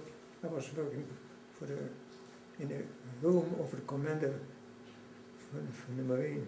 Right, yeah. Yeah, I saw that. And for $50 a day. Anyway, so I took several diplomas and so on.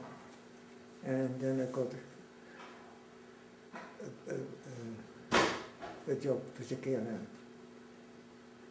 Well, Teddy, had you met your wife, your first wife yet? Or have you started a family or anything, or are you still a single man? When I came back there, yeah, later on, because when I arrived, I met my oldest brother, and he was crying.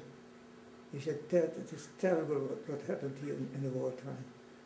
Every woman all over the place, they had no man, they had no husband who to eat, they had no job. So what they do then was they took them maybe some clothes and tried to sell it in another spot, and from that money buy some food. Yeah, like everywhere, like in Holland too. But you get a connection between husband, between man and wife, and not knowing when the war would end. And the guy, he left the wife, he left the women, this all kind of things. So there was a relation became very, very, very close. And then you get that some get children, and so on and so on. It's terrible. But no, I entered myself. Well, your first wife, what was her name and when did you first meet her? Yeah, Josephine. That was Josephine, that was Josephine. your girlfriend, yeah, that hit. Yeah. Okay. And when did you get married to her? I married her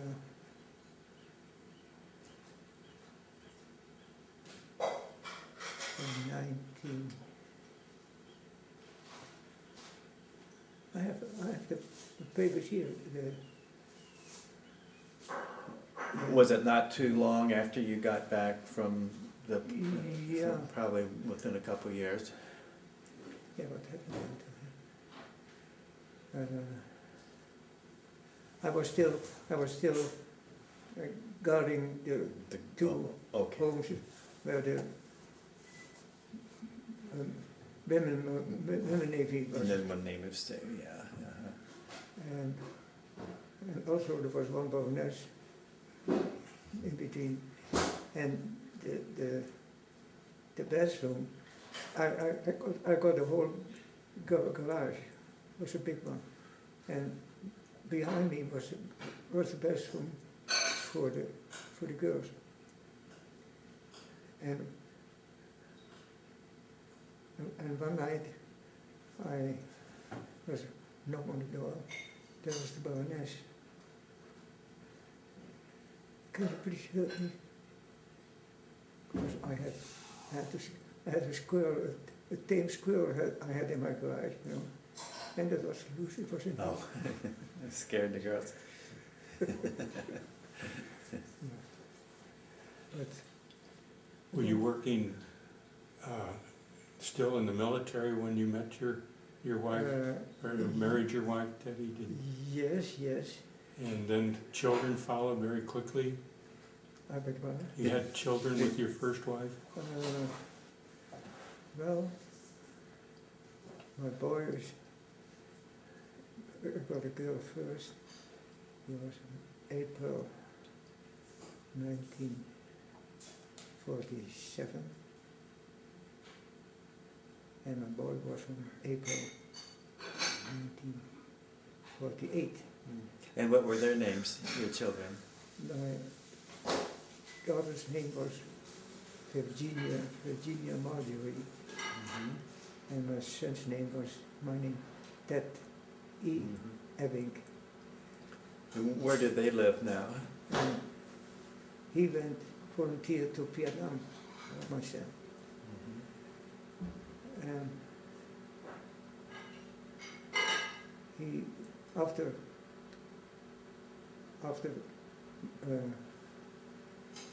servicing his time, he could get home, but he didn't want to. He said, "No, give me a couple, make me have here longer in Vietnam." Everybody wants to go home, but he said, "No." And he stayed there and had here longer. And he was, for himself, he was a realtor, not a realtor for homes, but a realtor for supermarkets and for big buildings. He has 3 children, and his wife left him because he had a nice home. He had a nice home, but for his work he had to go to so many places and then trying to find out how much that this was worth and so on. So he did a good job. Yeah. I think we're just about done here, so maybe we should take a break. He had talked a little bit about his son, and who has 3 children and did a couple tours in Vietnam, and we were going to talk about his daughter. And what's her name again? Your daughter by your first wife? Your daughter. Your daughter, yes. My second wife. No, Ayoga. My first wife. Uh-huh. Had die handen uit je gezicht. Her name is Virginia Marjorie. Right. And where does she live now? She lives still in Holland. Oh, in Holland. Uh-huh. And does she have any children? She has how many? 2 boys and 1 girl. 3 children at least. And then there are already great-grandchildren. Oh. So that side blossomed. And so, when did you leave Indonesia? I guess you left there to go back to Holland Yeah. at some point in time. Do you remember about when that was?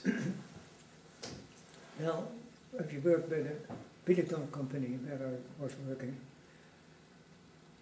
I always think of my father, because my father, when we were still growing up, he said, if you are able to, That's okay. if you're able to work at the BPM, the oil company, Uh-huh.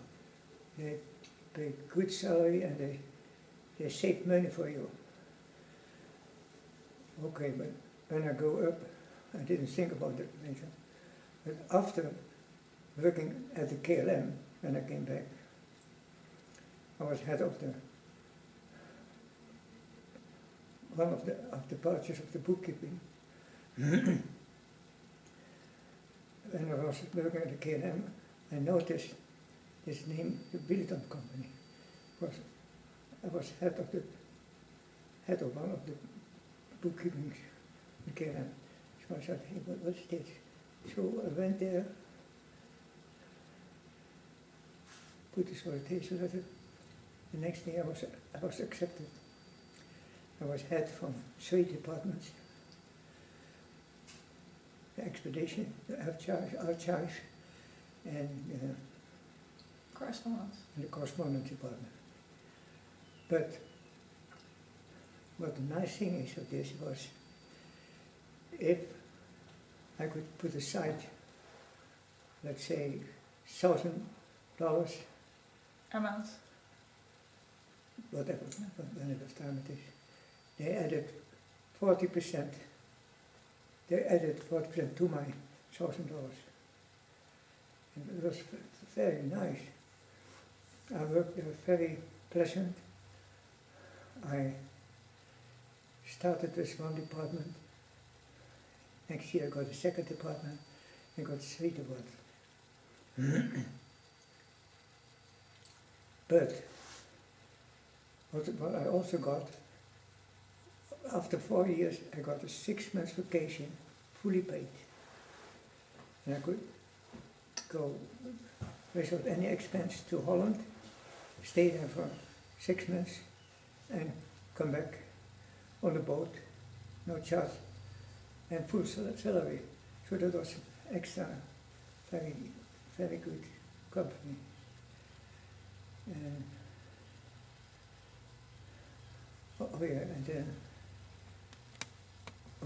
then came when the Indonesian became officially independent. The Billiton company was situated in the Isle of Bangka, Billiton, and Nibem, that is a little island before Singapore. So they originally became, the Indonesian people became officially the owner of those islands. So the builder company had to say goodbye to many employees. And I got a very nice letter from them, which told me how much they put in my savings account. And Well, but tell them when you were the last time with vacation, with your 6 months paid vacation, that you couldn't go back to Indonesia well, because you didn't get a return visa anymore. That was because they didn't want the Dutch back anymore. So, and then at that time they lost everything again because he was on vacation in Europe. Lost house, car, clothing, everything. Nothing was left. So that was the second time then that he lost everything and had to start all over from scratch again. So that is how he left in a way. From Indonesia, he left for vacation, but he was never able to come back anymore. Okay. And where in Holland were you living then? and Holland, I had a brother in North Holland. I had another brother in South Holland. I had, and the children of my brothers, they also liked to have me come in their home. But I bought a home in Haarlem, in Holland. And Were your wife and children with you in Holland? They all went with you when you went on vacation? No. I didn't know her yet, because Answer the question. Well, okay. When you went on that 6-month vacation, your wife and children, your whole family, all of you went over there to Holland? Yeah. Okay. But none of you could go back, so you stayed there? So then you bought a home in Holland from the money that he had from this company. He bought a home and he bought a bank building. In what? A bank building. Oh yeah. It was rented by the Emerald Bank, which was the biggest bank in Holland. And, So did you stay with that company in Holland, and did you work for the same No. one you had been, or you went to What work happened then was, then we had to leave the building company, went back to home. But so the money that we got, I told that already. we could put them in a pension plan or can use it. And one of the advisors from the company itself said, buy a home. So I bought a home, and I bought also a building that was being sold to a bank. Being rented, you They rented rented it it to the out. bank. They rented it out. So when I was going to divorce my wife,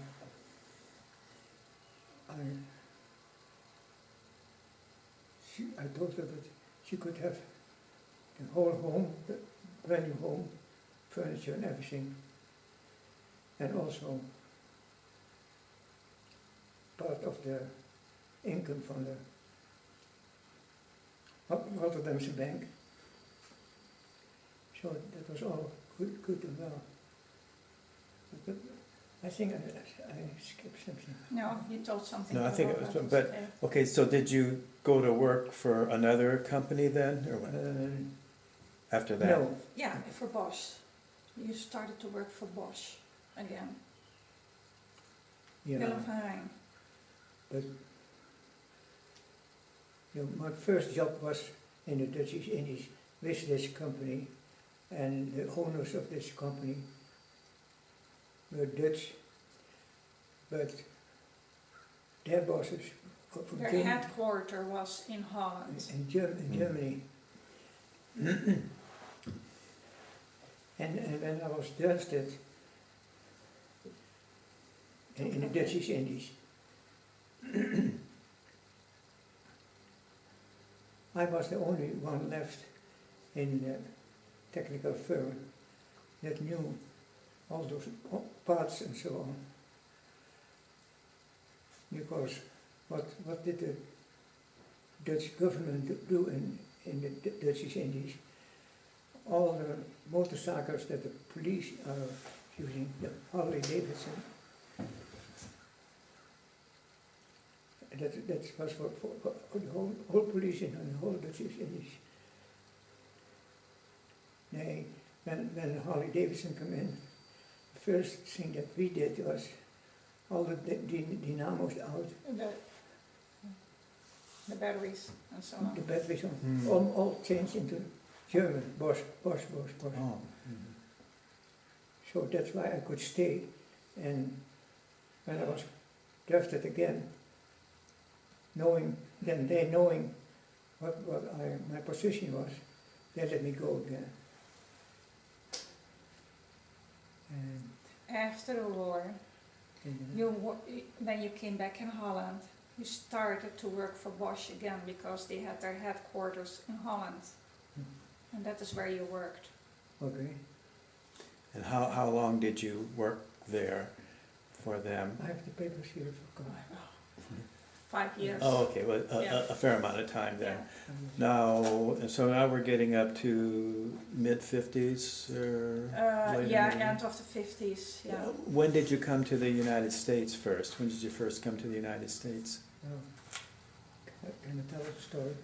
You know, I always wanted to immigrate when I was in the Dutch East Indies.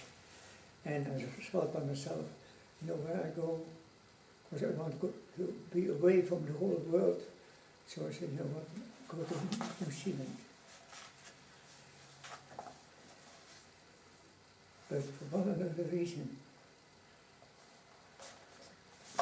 when I wrote my friends here in California that they wanted to go, they sent me a letter, stay where you are, because in 1961, 61. the financial situation here was also not so good. So stay there where you are, but I didn't like Holland. I don't know. I always have problems with them. They had always, the Dutch always think that they are the best in the whole world. So what happened on one day? No. Too Come long? on. Yeah. Okay, well, I'll make it short. No, don't even go there. Okay? No, don't even go there. We didn't like it. We got married and we went to the United States. Okay, so you two met In Holland. Oh, Yeah. well, okay, Yeah. well, let's pick up on that. How did you guys meet and when was that? Her elder sister married my younger brother. That's why I knew her. Uh-huh. And we talked about it earlier, but tell me, what was your maiden name? De Gooier, which is unpronounceable here. Spell it for us again. Small caps D-E, and then the second word, capital G, and then small caps again, O-O-Y-E-R. And just briefly tell me a little bit about your ancestral background. My mother was German. And what was her name and her her maiden name? maiden name was Burk, B-U-R-C-K. She came in 1927, I think, to Holland because she lost both her parents in 10 days when she was about 18 years old. And she had, one of her sisters was living in Holland, so that is why she came to Holland.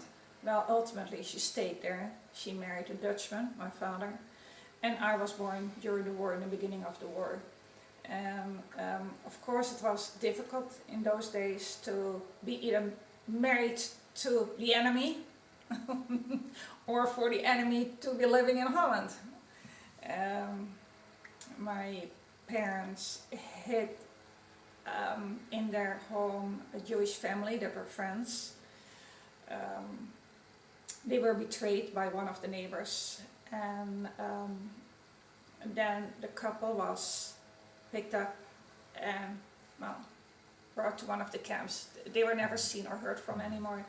And my parents had to flee Amsterdam and had to go and hide out in the country. We were talking earlier, reminiscent of Anne Frank and how that story came about. What year were you born? 1941. Okay. So you probably don't, do you remember any? Yeah, I have a few recollections here and there. One was, and I don't know exactly the situation, but I presume it has something to do with the hiding of the Jewish friends. In the middle of the night, there was a loud knock at the door, and there were German soldiers, and they wanted to see and search the home. And I must have been, little, I don't know, maybe 2 years, 3 years, I don't know. And I remember my mom and dad, plus me, standing up, hands above our head with a big gun aimed at us. And they ransacked the home. Another memory I have is, and that must have been when we fled from Amsterdam in the middle of the night, they had a kind of a cart, and they had piled up, the bare necessities of what they needed. And I was sitting on top of that, and my dad pushed it, and so we disappeared in the night. Where did you To live out in the country. Actually, we lived at that time close to the palace of the former queen, and it was out in the country. And they had a big forest around it. And I remember going to kindergarten or something like that. There was no tuition, but we had to bring every day a block of wood to heat up the space. Yeah. And so my dad, and with him, of course, all the locals, they went to the woods of the queen, and they sawed the trees down. I also remember sitting in a stroller, and I have no idea if I was 2 or 3 or whatever, and they went into the forest to pick mushrooms, to supplement our food, because that was of course very meager in Holland too.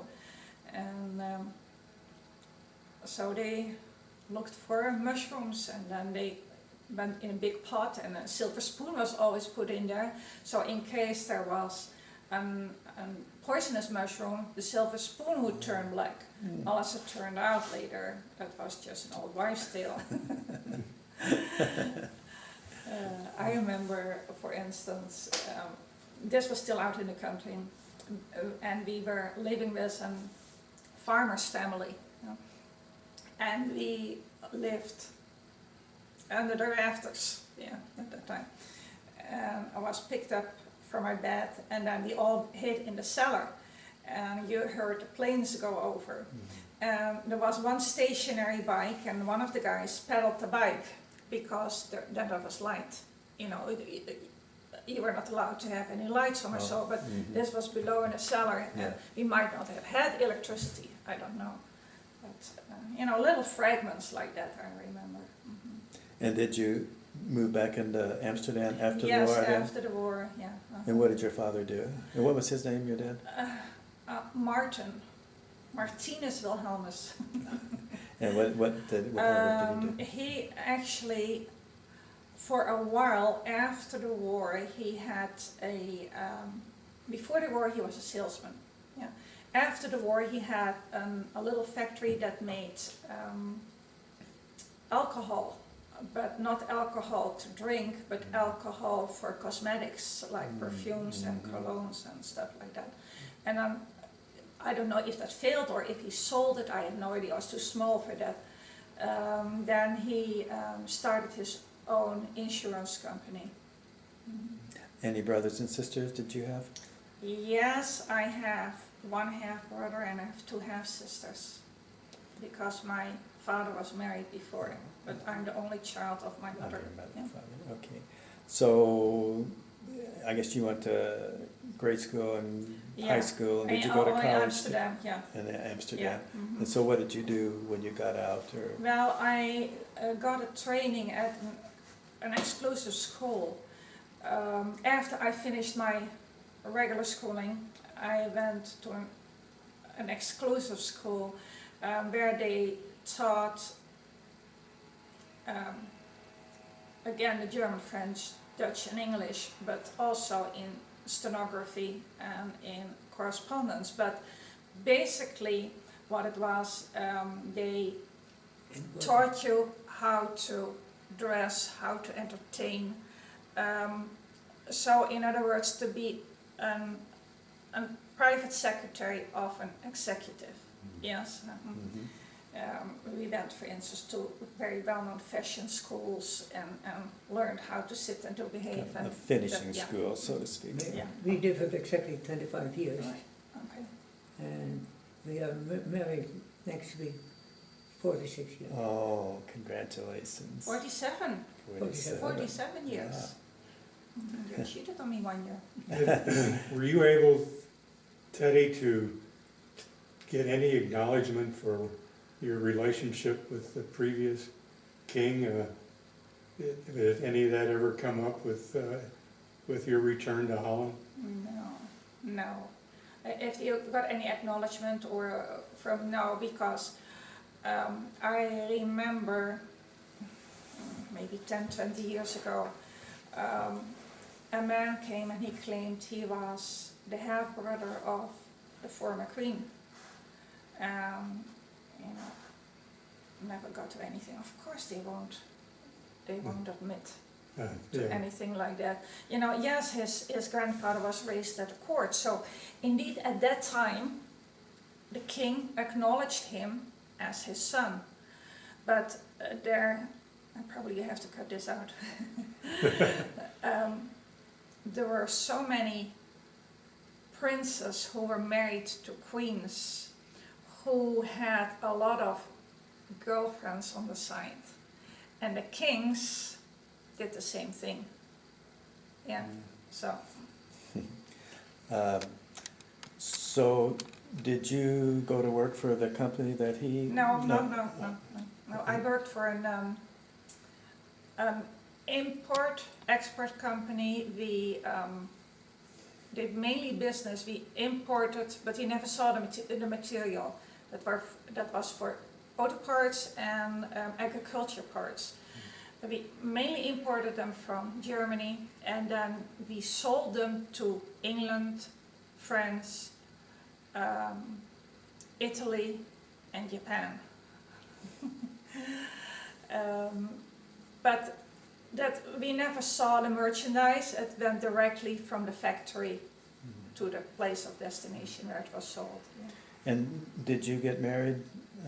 Yeah, while I was working there, yeah, we got married. Yeah, and then after we were married we were married in April '61, and in May '62 we left for the United States. Why did you pick the United States over Canada, Argentina? Well, I'll tell that. yeah, but my reason too. You might have a different reason. It's funny. I always dreamt as a small child, I wanted to live in a country where there was eternal sunshine. The gloomy doomy over there. Yes, that didn't go That's with a my good honest character. reason. Yeah, always I wanted to come to So, California. Yeah, why you came to California? That's right. Okay, and you? I told them already I wanted to go to Yeah, a okay. place Yeah. far away from there. From Holland to get away from there. But Now- always problem. Yeah. But then I decided, you know what, I had some friends here in California. I wanted them to immigrate to California. But they sent me letters, stay where you are, stay where you are. The economy is very bad here. So then, okay, but then I got a letter from a friend. He said, why don't you come? Really, I didn't know what to do. And We always got those mixed messages. and I asked the Lord, please help me. I need an answer. You want me to stay here? I stay here. You want to go? I go. But let me know what is your decision for me. And one day, I got a friend who Tell him about the dream. about marble. He had a marble quarry Yeah, quarry in in Italy, Italy. and he showed many of those marbles to come in all colors, even in pink and rose and green and blue, and he showed it to the, like in Holland. What is that? I don't know. They don't know that big story either. I don't know The either. big stories they ordered from him. So he said, Dad, you go to California, take some with you and sell it there. I said, okay. But then I got a letter from another guy, stay where you are. So really I was, and then this guy from the marble, we made an appointment to meet each other in a little city in Harlem to discuss the bijzonderheden. To discuss the Final details? final details about sending marble to America. And we were waiting for him, and he didn't show up. So I said that he forgot about it. So I was looking for a telephone. I was walking so, and at that time, Saturdays, the stores are closed in Holland. I don't know. But anyway, I saw a light, and it was Yeah, an ironworks store where they make wrought iron. Yeah. and so I went in and said, can I use your telephone? Oh, go ahead. So I called the wife of my marble guy. He said, oh, he left already, he must be there any moment. Oh, thank you. Close. Put the phone down, and I was walking to the outside. But the guy, the owner, he told me, he started a conversation with me. And I said, yeah, I'm in the middle of difficult decisions to make. I wanted to immigrate, but I have 2 children here. He said, man, he said, your 2 children will take care of the government. Go to America, but you shall work very hard, but go. And he talked so about go, that when I met her again, well, he said go. So, okay. So we decided no more talk, we go, okay. The next morning, in front of the door was a letter from a guy From California. from California. Please stay where you are. And then that evening, I went to the kitchen, I kneeled down and I prayed. I said, Lord, please, I don't know what to do. Tell me what you want me to do. That same night, I dreamt I was sitting in a train, and in front of me were 2 girls, and next to me 2 men.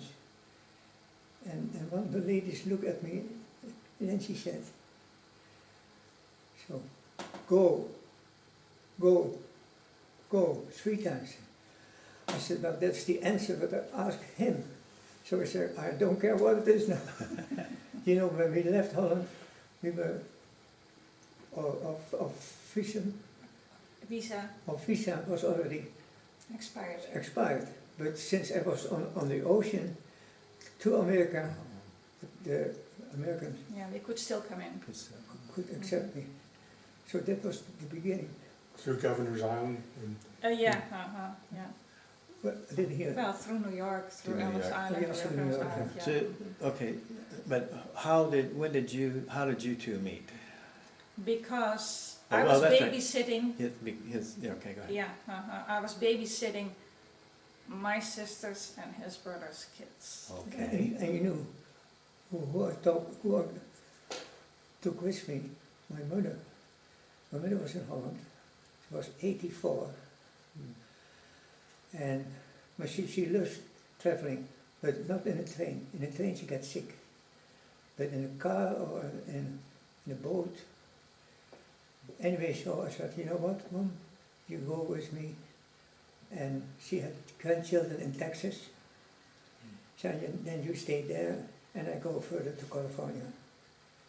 Oh, she liked that. But the other brothers and sisters, other children said, what are you doing there? You're crazy. My mother is 84 years old.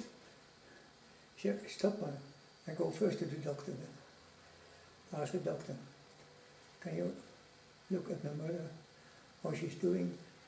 I wanted to go to America For vacation. for vacation. But all the other children were against it. So I looked at her, searched her and checked her. He said, Mr. Abbink, if you don't take her to America, I'll go.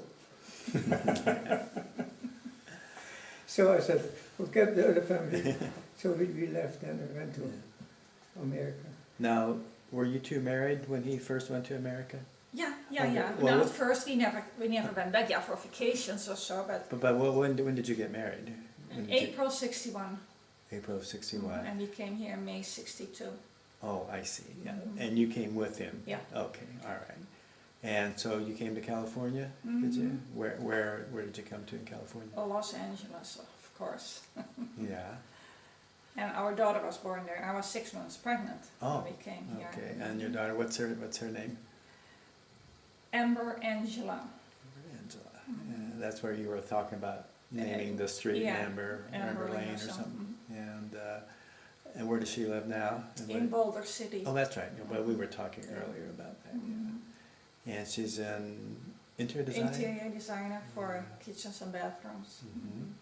And she has children. Yes, She a did- boy of 15 and a girl who is next month's 12. She did the home of the mayor from Oh, Palm Springs. she He did? died- he Yeah, died in the well, Navy. Sunny Bono, Bono. Oh, yeah. I'll be darned. Gosh, that was pretty special.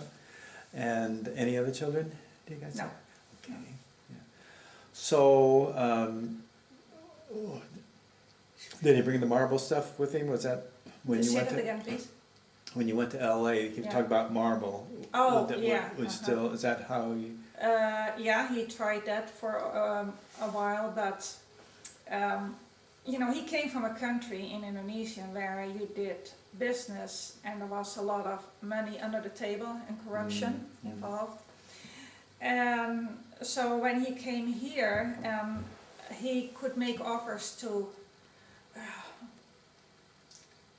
I forgot the names now, but in Beverly Hills because it was expensive stuff. Broadway, No, the other guy, no, well, I don't know anymore. the big stores in Sunset Boulevard. Mm-hmm. But anyway, he made them offers. He, in one of the places, the assistant buyer was there, and the assistant buyer was very friendly, and he gave him the prices they were paying for their marble. So he could make them an offer that was, they would save I think 50%, and they wouldn't pay until Yeah. all the marble was in and it was inspected by them. Yeah, because they didn't know me, Mm-hmm. and I told them, when you receive the marble in your magazine, and it is according to your taste, then you pay me. Before, I don't want to pay, because they don't know me. And Well, anyway, he never got the orders. Well, later on we found out, well, they weren't so much different here. The buyers liked something under the table too. yeah, but I was about $15,000 cheaper than what they bought. Mhm, And I had the tables, I showed them the tables. mhm. Okay, you said it. Yeah. And so, Then after that, oh yeah, we started the business. and We had we like, wait a minute, we had hoe noemen ze een persoon? I don't know. If you come in a country, Sponsor? You have to have a sponsor. Mhm. And there was we had a former colleague from me, a Beatle, was a co-sponsor. was a co-sponsor. And I didn't know the other church. The church was the Church of Christ. No, the first- disciples of The Christ. disciples of Christ in Kentucky? no, dat is altijd zo dubbel. Nevada? Atlantic City? Well, No, I don't know. anyway. It doesn't matter. Somewhere in mid-America. Mhm. So, but I sold one time marble No. to an architect who built his home. And he said, okay, I want your marble. No, that was not his home. He was building an condominium complex. Mm, Yeah. Okay, he built Mhm. homes and he wanted my marble. Mhm. That's the only sale that we did. Because in Sun City, where is it? No, Sunset Boulevard. Sunset Boulevard, when you ask them, Yeah, show them Boulevard. the marble, and so I told them it's $250. Mm. Oh, it's okay, then I can sell it for 500. They double the money. So it was, forgot that. So did you start your own business then? Oh, pretty yeah. soon? What Yeah. was Well, that? What kind of business was I that? tell you, when we came in here for 3 days, we were With our co-sponsors. helped Yeah. with my former colleague from the builder company told me you can stay with me for a couple of days until you find your own home. But she was pregnant, and the baby was coming, and the lady was a little bit afraid with the baby in the home and with all the problems. So we had to find a spot, and we found a spot not far from the place in a short motel. No, it was a little apartment. It was a little It apartment. was 1 bedroom. Uh-huh. Mhm. Boy, my son was with me. And so my son had to sleep on the sofa because there was no other place. So, and then, We stayed in that place for I think 2 months, and then we found a nice home that we rented. wait a minute, she what's her name? Mill No. on him. Yeah, she showed us more or less that the sooner we would leave her, the The better it better. was. So that's, for me it is all right away, and I leave tomorrow. So, and they had the business, they called it the Hollander company. She had a business. She had the business, but it was open 1 day in a week. So, and she asked me, do you want to Buy into the business. buy into business? I said, what kind of business is that? Just some Spices. spices Yeah, from take over. Indonesia and Mm. Mhm. kind of things from Holland. So, but once in a week, she sells on that day maybe $50, $60 that all. Was nothing for me. Well, anyway, she had a son who was in the military and who was discharged, and he would drive a car from back New- east From New here, York from to New Los York to Angeles. here. It was in the middle of the winter, and we think he fell asleep, and Now, he. wait a minute, he could do that for free. Well, that So- doesn't matter, Mattie. That Wait a doesn't- minute, so they offered him that, so then he don't have to pay any Mhm. any Yeah, plane or whatever. right. So he drove into the backside of a parked big truck. Well, Backside, front to front. so he ended up in a hospital and he was in a coma. So our co-sponsor, who had the business, went back to him, and he stayed in a coma for, I think 6 or 8 weeks while they were there, and then it looked like he was coming out of it, but he had to be taught everything again. So she wrote us, well, why don't you sell the business? So that said, well, okay, you know what I do is I'll buy you out, because 2 captains on a ship, that's nothing. So then we bought the business. Yeah, for instance, sorry, we made also our own ingredients in second. And what the name of our main product is, the name is ketchup. And it sounds like ketchup. And it is used the same way. And here in America, every home has a bottle with Tomato ketchup, tomato right? ketchup. Sure. And in Indonesia, every home has a bottle with ketchup. Of ketchup. That's a soy sauce, an Indonesian soy sauce. So is that Well, which? that is, you know, so we manufactured some of our own products. But then, of course, all our money that we brought went into the business, and we didn't take any money out of it because everything that came out went back into it again. Yeah. So then he started, let me finish maybe this, okay. So then he worked for several months for us delivering flowers for a very nice flower shop because, You tell it, no, it's not right. Because, okay, I want to show them how we started with nothing. well, okay, Tell Simpson. that's what I am Yeah, doing. maar you skipped a lot of things. Go Yeah. ahead. So he was overqualified for what he was applying for a job. So then there was one flower shop and the manager was a Dutchman. And he said, okay, I'll take you as a flower deliverer for 3 days a week. So that's what he did, I think Friday, Saturday and Monday. And then he got a check for $54. He earned $1.75 minimum wages at that time. And then he didn't even stop for lunch. No, he ate while he was working. That was another $1.75. You have to tell first that the owners of the store, that the son was almost killed. Yeah, but Yeah, you told her that. And then she wrote me Mappy, I told this story already, please. Mappy. that she told yes. Yeah, so please, okay. that she asked me that. Yeah. To, Yeah, okay, go ahead. okay. So, one day he was too busy to pick up his check of $54 because when he came home to our business, you know, he had to work there too. So he said, I'll pick up the check next week. So the next week he got 2 checks. And a day later he got a phone call, he didn't have to come back because he was earning too much money. You know, they hadn't realized that $108 was for 2 weeks instead of a 1 week. But it was a godsend after all because at that time the business started to pick up. But wait a minute, you forgot to say that we had, if a car stopped in front of the business, I said, here comes a customer.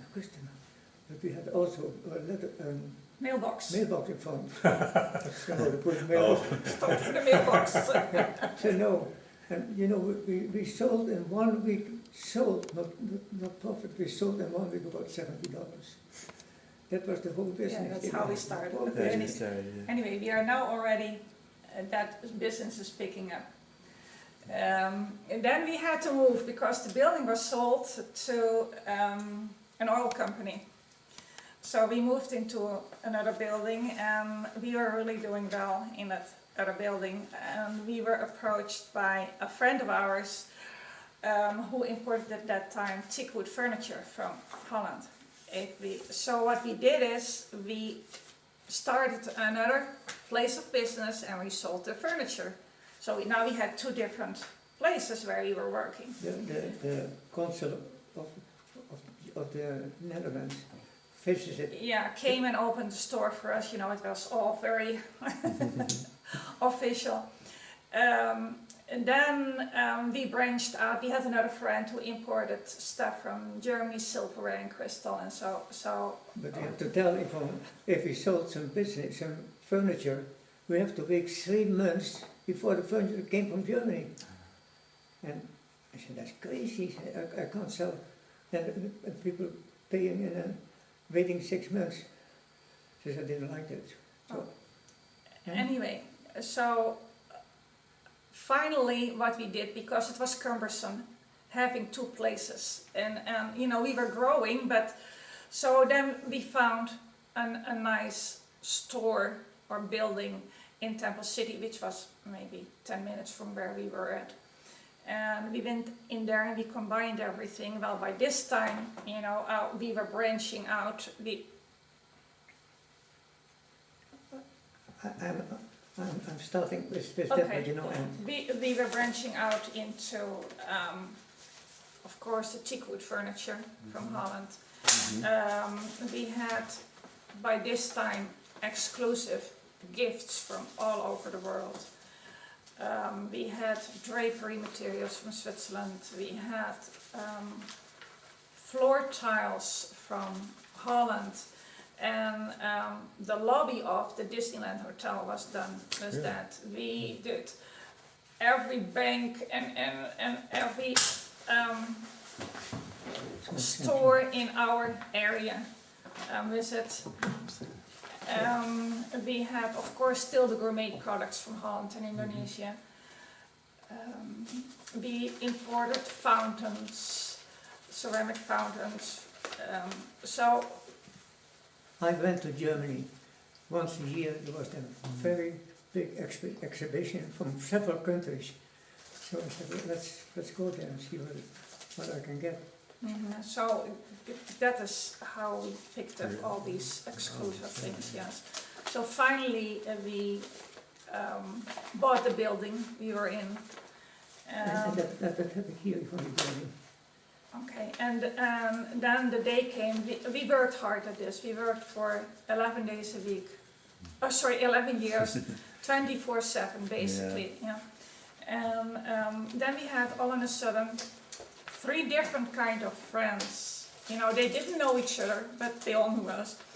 And they approached us if we were willing to sell the business. And we had never thought about it because we were approached by, I have to back up a little bit. We were approached by Universal Studios. And they had an international fair one summer, and if we wanted to participate, so they invited us into the restaurant, and we were sitting next to Anthony Quinn. Oh.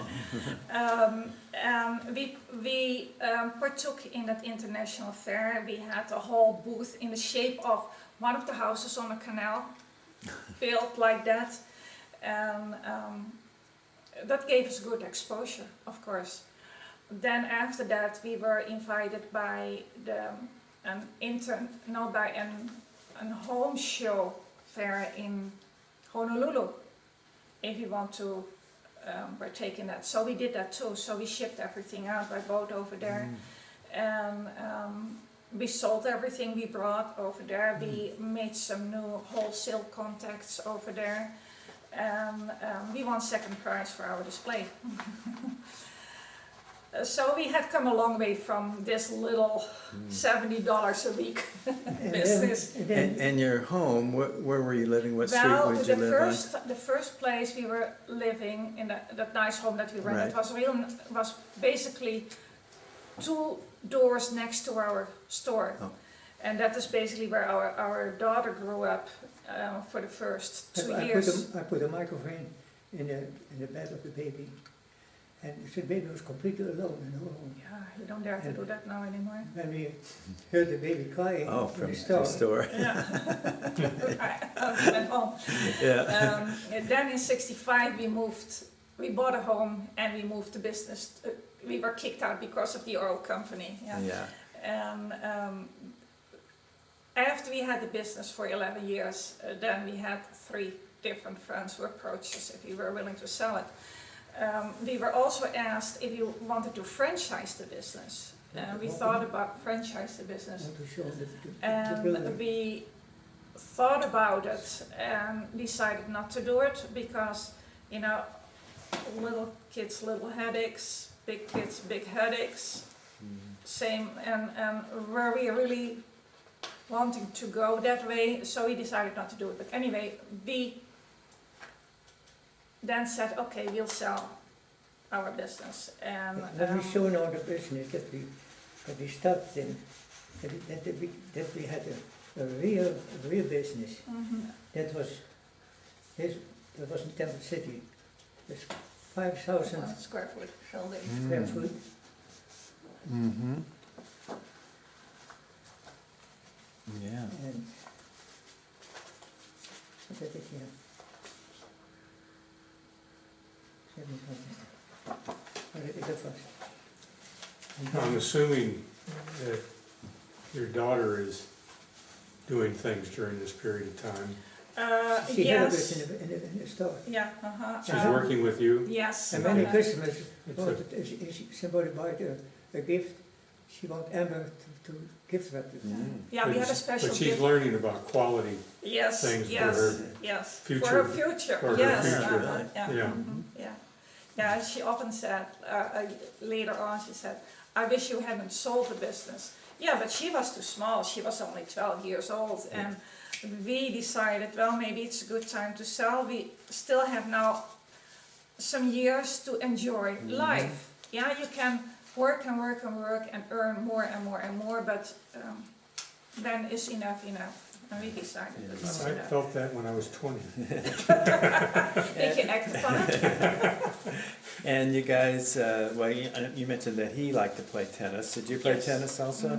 I did before I knew him, but I had an accident while I was working on one of the houses on the canal I told you. Oh, yeah. Well, they have stairways, they were made out of marble, and my heels slipped, you know, stiletto heels at that time, slipped away from under me, and I bumped on my tailbone on the marble steps all the way down, Ooh, so.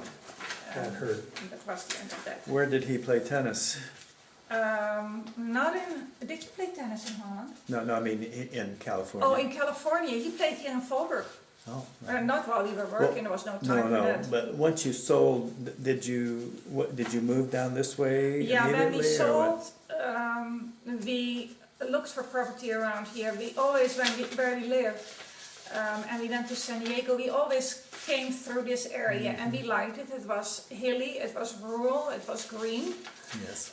So we started to look here, and that is how we found it. We always say we were guided by the Lord. If people ask us, Sure. you know, how did you find us? And you told me a little bit about how you found it or what it was like. And let's talk a little bit about that, what it was like when you moved here, and when was that, how long ago? We bought in the end of 1974, because that's when we sold our business. And we started to build in beginning of 76, but what we did is, we thought, oh, we have plenty of time to sell our home. You know, it takes maybe half a year before our house is ready. So we can afford to ask a And price where was your in house? Duarte. Duarte, okay. And, Do you remember the street, the yeah, address? Deer Lane Drive. Deer Lane Uh-huh, Drive. yeah. And well, when we put it on the market, the first weekend we had 2 different couples fighting over it. So one couple said, well, we are not in a hurry because we first have to sell our home. So that was great for us. Well, a couple of weeks later they came back and they said, well, we sold our home and we are kicked out. So then consequently we were kicked out. We bought a trailer and moved the trailer here on the property while we were We were building the looking home. we were looking for one home, there's 1 Acre. acre, that's Yeah. it. And we looked all over here, and finally, when we went on mission, we always saw a sign for sale, but was always closed, always closed. And finally, then we went to the top of, On Rainbow, in On Rainbow, it's Rainbow. part of Fallbrook. and we found a 4-acre lot. So okay, then you could see the ocean from that side. So okay, then we accept this, we do this. So we went back to the realtor, and we passed that same realtor that was always closed. And I passed it and looked, hey, it's open. And backwards and open. So I came in and said, listen, I want to buy a home and an acre. Oh, Mr. Abbink, I'll show you here, 5 minutes from here. There's a girl for sale, 18 acres. I said, wait a minute, 18 acres? I need 1 acre and nothing else. I'll show it to you. You will not be sorry if you buy it.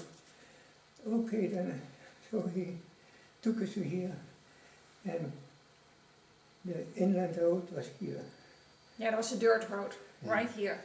Through And I here. said, is there any view here? Because we were in between the trees. Oh yeah, there was view, but there was also Coyote? coyote. Sleeping under the tree. And then all of a sudden she said, wait a minute, she was hiding within bushes because we had red ink in the pen. Red ant in my pants.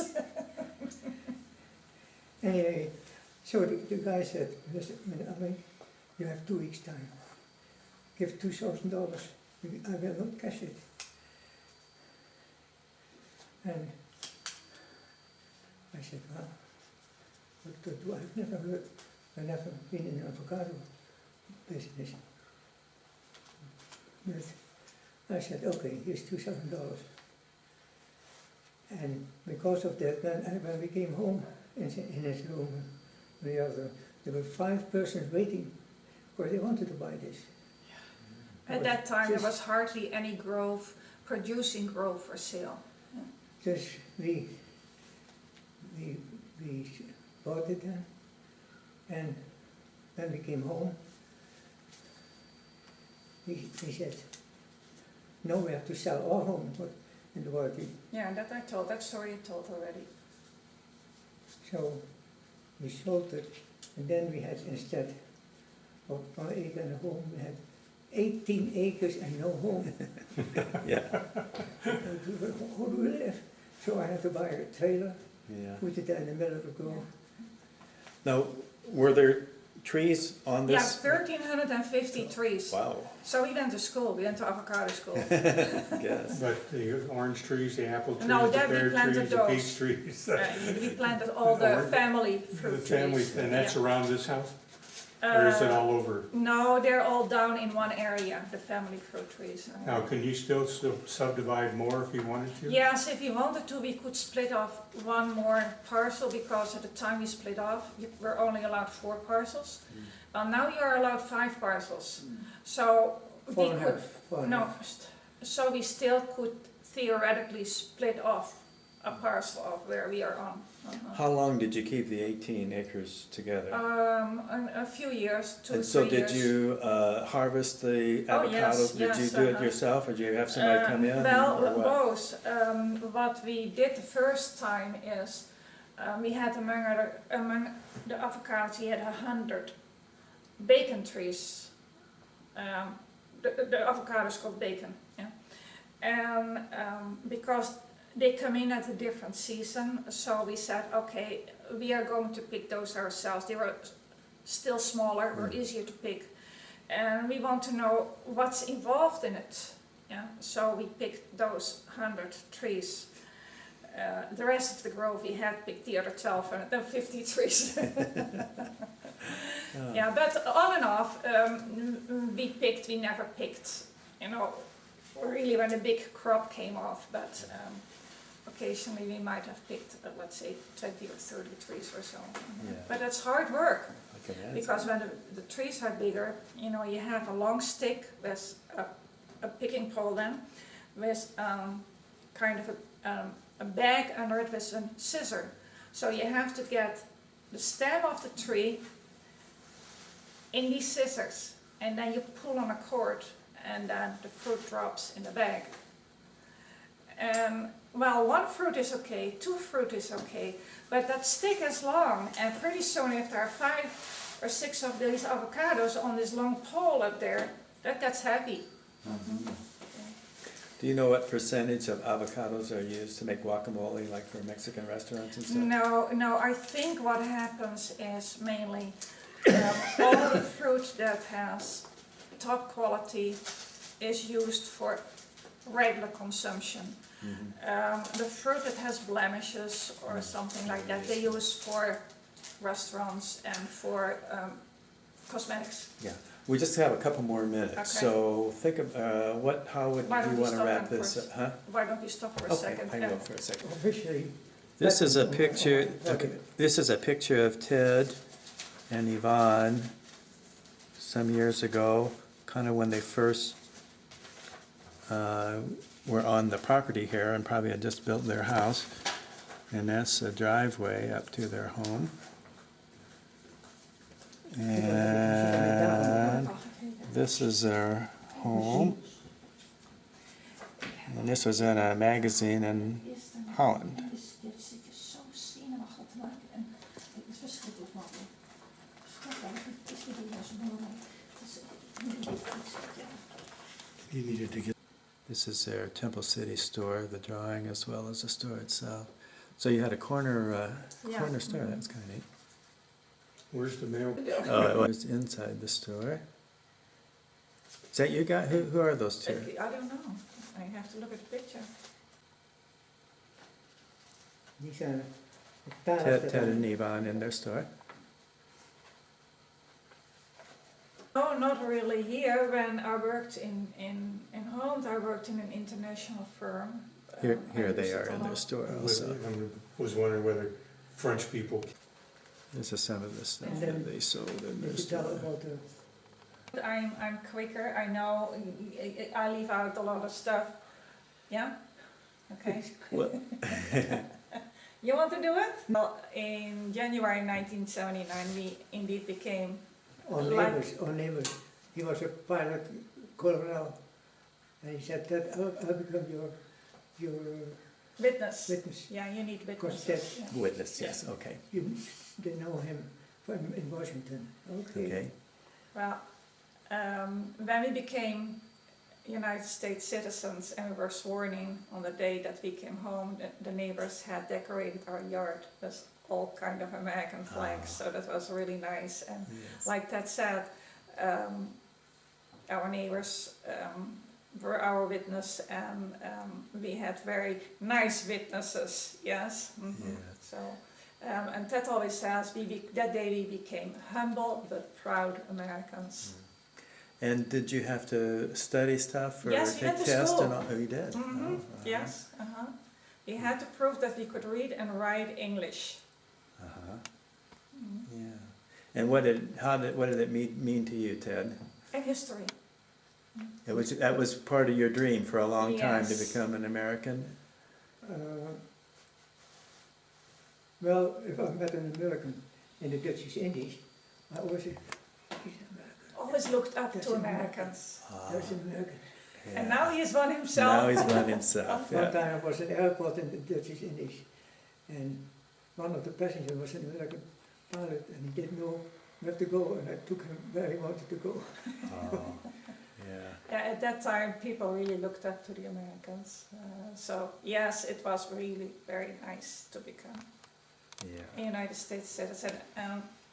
I am not, or we are not Dutch American. We are American. Amen. Well, thank you so much for having us to your lovely home. Well, you're Thank you. welcome. Yeah, okay, Daddy.